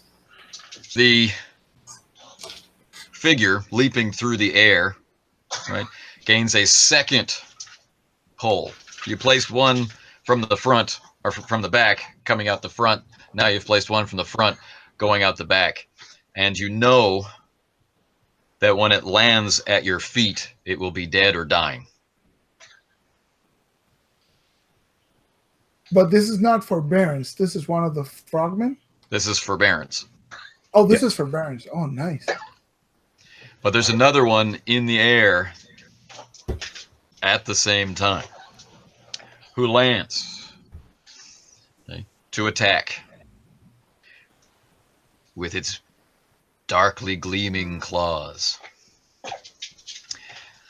So look and find your defense. Mm-hmm. And it's the passive?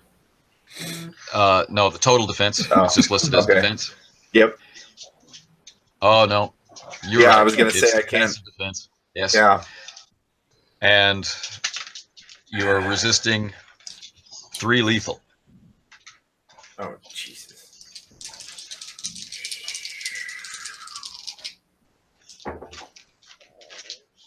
Two.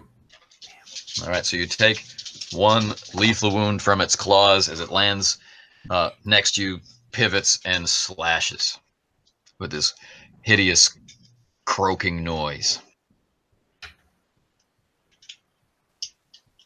Doctor, you know one has run around behind you somewhere, but you can't see it in the darkness. Oh, God. There's the crumpled body of Forbearance at Matthew's feet, still twitching, maybe still alive.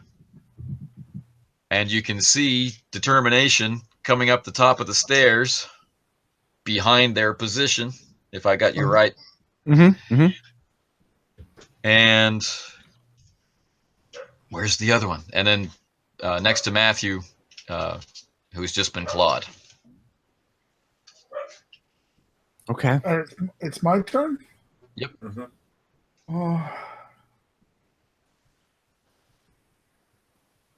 So, seeing Determination coming up the stairs, and he's behind them, so I will. And one just clawed. I'm gonna try to crouch down and shoot the one who's next to Matthew. If there's if it looks like it's too difficult because I'm gonna hit Matthew, then I won't. But I want to crouch down because I'm thinking if he sees the. No, actually, I'll crouch down and just look around and try to find the missing one. See if I can shoot it. Because I know it's coming for me. So, yeah. Okay. I'll crouch down and try and spot it. Okay, so this is an opposed roll between its stealth and your perception. Yeah. So, and I got penalties for that, right? Because of the darkness, yes. Which is 4. Lucky you. It's a 4 penalty? Yeah. Yeah. 4 dice. 4 dice. Not 4 Nice. difficulty. 4 dice off. 4 dice off. Yeah, I gotcha. Here we go. Oh, man, that's a big 0. It sounded an awful lot like you were rolling 1 die there. 2 dice. I was going to say, I think I heard something. Okay. Okay. Now, just for the sake of talking about it, the shot would have been possible. That 4 visibility, because of the short range, would have been reduced to just 2, and you're in point blank range with the pistol, so it would have been reduced to 1. It would have been possible. That's not bad, yeah. But hey, it makes more sense that he knows there's another one coming, so he try to. Yeah. Who wants to be torn apart from behind? Yeah. Apart from the front. Okay. So determination. We're back up at the top of the order again. Okay. All right. Well, I think I intend to creep up behind whoever is nearest me on the stair, and we'll see if clocking him like I intend to press my pistol directly onto them. Well, you Physically. have your choice of forbearance. Yeah. Right in the or heart. the one who's clawing Matthew. Right in the heart. All the bullets in my revolver. But forbearance is on the floor. I don't know if double action revolvers are a thing right now, but they are. They are. Forbearance, yeah, he's on the ground, he's twitching in front of Matthias. Either he's out of the action or he's not. It's unclear at this time. Oh, well, if they okay, well I will spend all of my effort having a heartfelt goodbye with this simulacrum. I'll make it a real passionate death's kiss, pistol to the heart, then rather than lots of bullets. But, All right. I'll take special care with it. Okay. Now this is practically impossible to miss, but we are interested in how much damage does this last kiss contain. So you're gaining an extra die. Okay, so for your firearms there. Okay. So then and there's no penalty dice. No penalty, extra dice. Yeah. Okay, and so if I understand correctly, there's a number which is prefigured, which includes the damage dice. Yep. So it's in the weapon. Here we go. Oh wow. Well, that wasn't very good. Oh. That's 3. 3. 3's pretty good. Oh, okay. All right. I mean, it's not great, but it's pretty good. It's better than 1, which is what we rolled before. Third one, yeah. So the uniform on the back, there's sparks of flame and smoke and blackened flesh, and you feel the body buck, as the bullet slams into him.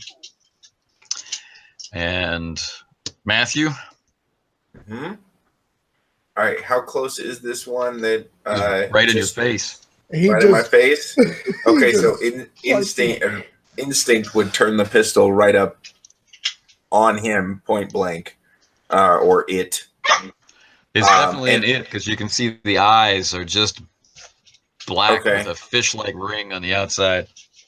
And what I'll do is, as I'm bringing it around, I'll actually put it up throat to through top of head, kind of aim. Now this is a called shot, which you have a special talent for doing, called accuracy. If you have any style left, you could make that pretty good. Unfortunately, I don't have any style. All right then. Yeah. But you're doing a called shot to the head, which would normally be pretty hard, but you're going to have only a 2 penalty. Okay.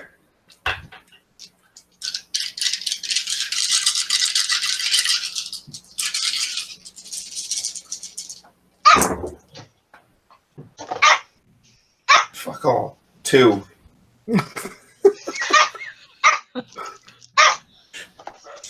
Wow. So you bring it up under the chin, and it blows through loose flesh. It's a bloodless wound, just a flesh wound. It's not going to improve his dating life, but it's not going to impact his combat life at all. And I need you to passively defend against 3. All right. 3. Let's see if I can. Yeah. What is the sound of 2 dice rolling?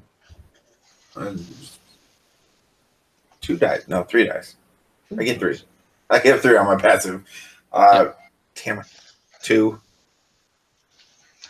Another lethal wound. And the claws, as they slice into your flesh, are cold and slick. And you can clearly see no emotion on the face of the thing as it slices you. It's like you're not even human.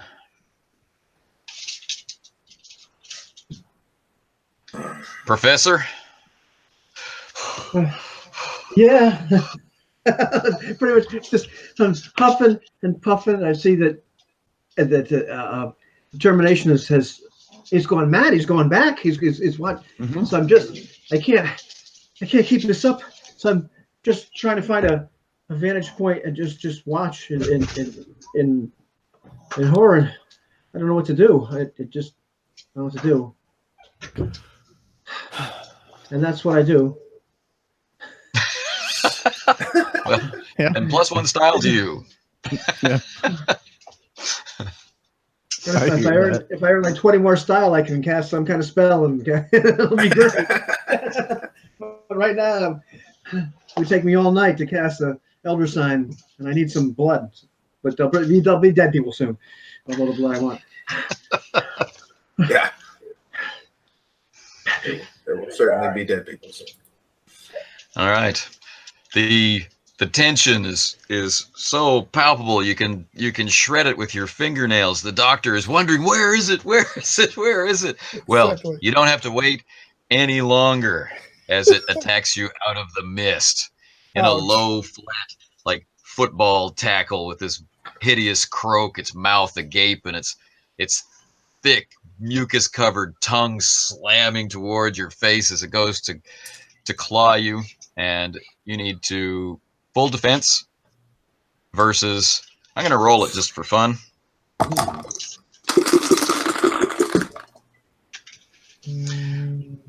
Versus So 3. Oh yeah, I want to spend style on this. I'll spend 1 style to add an extra dice because he was looking for it. He knows it was coming, so he's ready to move. Unfortunately, he doesn't move far enough. Two defense. All right, well, you take 1 lethal wound. Ouch. And now you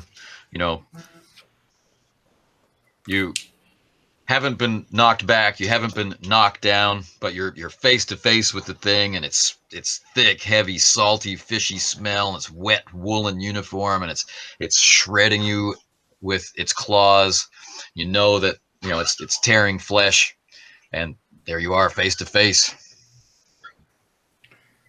But I got my gun still in my hand, so that's I stick it up to his chest and pull the trigger and see if I can. All right, hit out that right adds on an extra spot. die to your shot. Yeah. So what are the penalties? None. None. Excellent. All right. Let's get. If you miss, it's your fault. 8 dice. Let's get 8 dice. No pressure. No pressure. Yeah.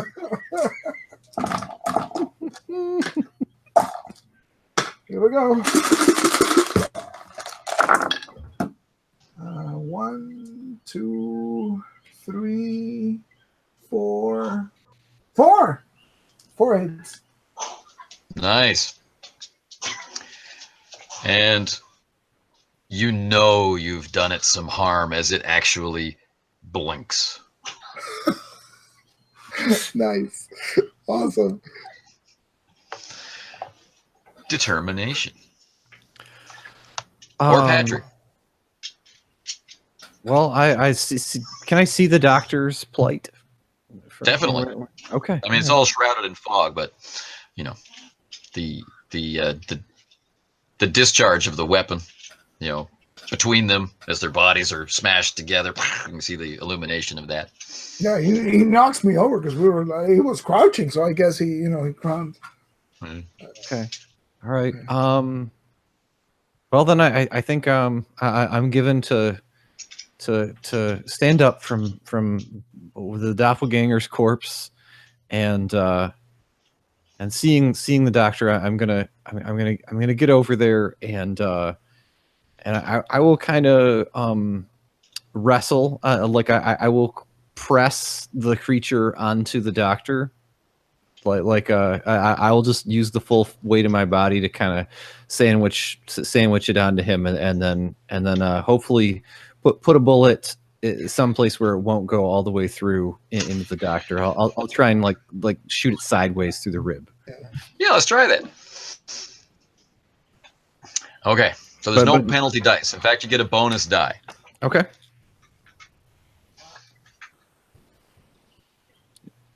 My intent is to try and immobilize it so that the bullet will, Sure. find it. Now, there is a slim chance that you might fumble, which is rolling no successes, and that's when you shoot the doctor. Fair enough. Jesus. Wow. No. That did not occur. Okay. Unlucky, but I'm just putting it out there. 4 successes. Nice. And it's hard to tell because the face is so immobile. Its reaction to being shot is just to blink. But the doctor, you can feel the limpness of the body suddenly. The cold limpness. There's a difference between the resisting force that was trying to disembowel you and this force, which is just being pulled into you at the sound of the gunshot. And do I read correctly that there's 4? There's one we haven't seen. 4 shots in the revolver. Well, 5 shots. Oh, okay. 5. Okay. Unless you want to walk around with it dangerously fully loaded.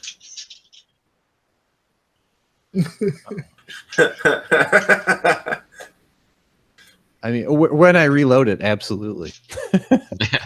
but no, not under these circumstances. Yeah, capacity of 6 usually not taken advantage of to prevent shooting oneself. All right, Patrick. Patrick is Or not. No. Patrick wants to do something. He wants to go home. Yeah.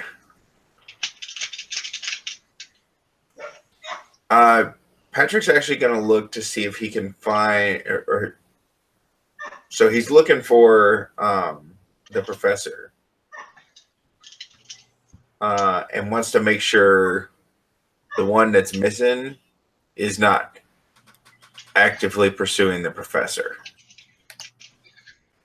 Okay. Good thing, because that's exactly what's going on. There's a reason why you can't see. Mind you, he's not moving to do this other than to look around. He's doing expending the least amount of energy possible for maximum benefit, though. Enough to where he's showing some activity, but he's not overexerting himself. Well, all right. Okay. So, having spotted the shadowy form coming up to assault the professor, is he going to stir himself to do anything? He is. He's going to, let's see. Okay. Yeah, he's going to go ahead and take aim at that shadowy figure with his revolver. Okay. And that's a penalty. That's that 4 penalty, right? If you aim, like if you sacrifice this action to attack next time, you'll gain a reduction of the penalty. How close is he to the professor? Oh, he'll be attacking the professor this turn. Yes, if you want to shoot now, it's -4 dice.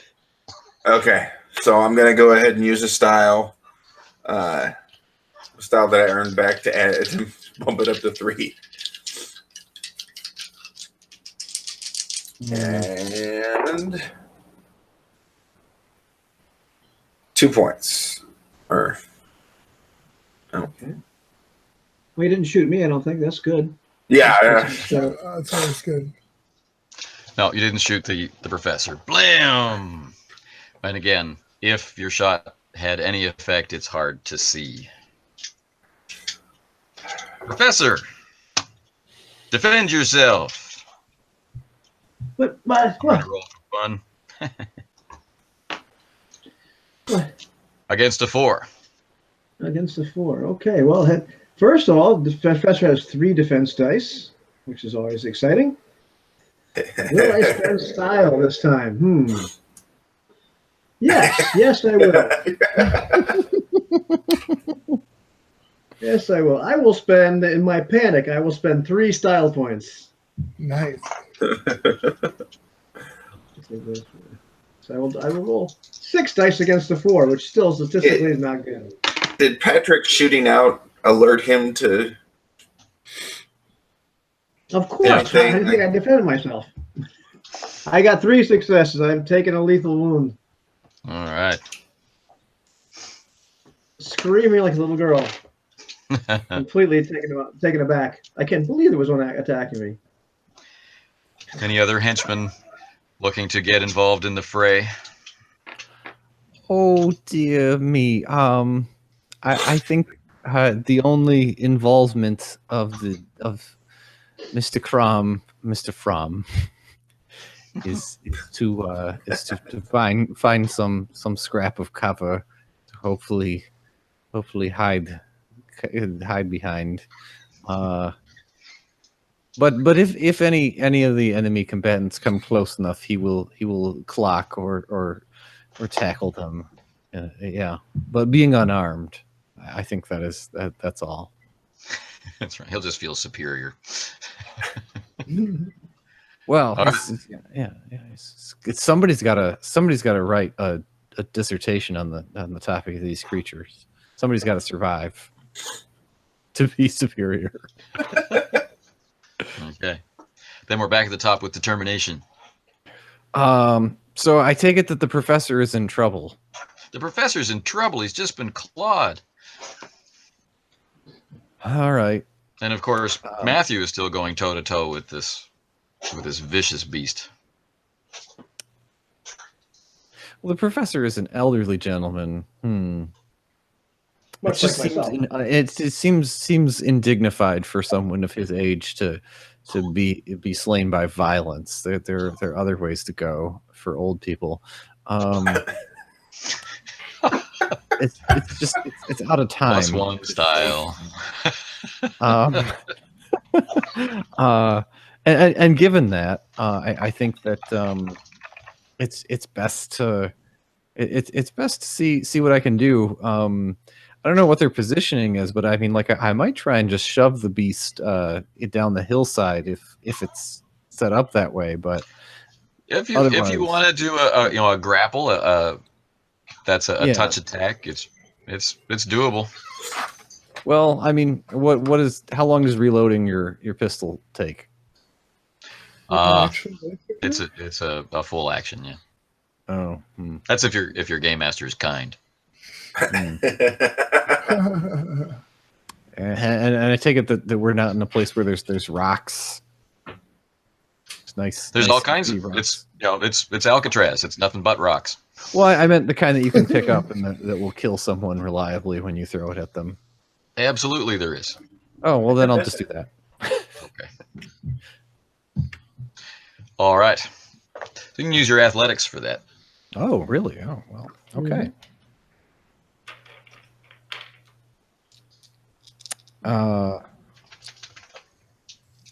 And the stone is going to add 2N. I'm afraid I don't know what N means yet, but Non-lethal. Non-lethal. oh, that's okay. Okay, all right. Three successes. All right.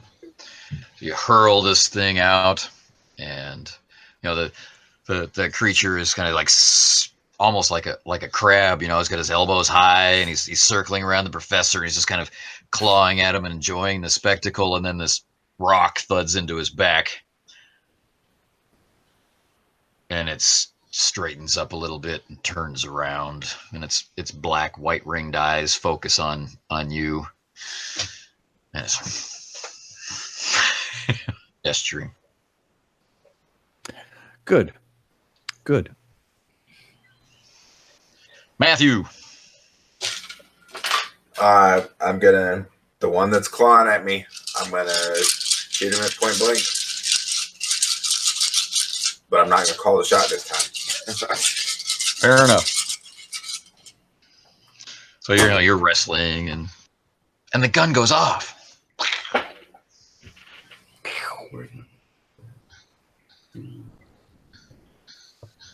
3, 4, 5. All right. So, whereas last time the effect of your shot was merely decoration, this time it's ventilation. And the thing begins to choke on its own blood, right? And it slumps down against you, right, as it slips from consciousness and down toward unconsciousness, possibly death.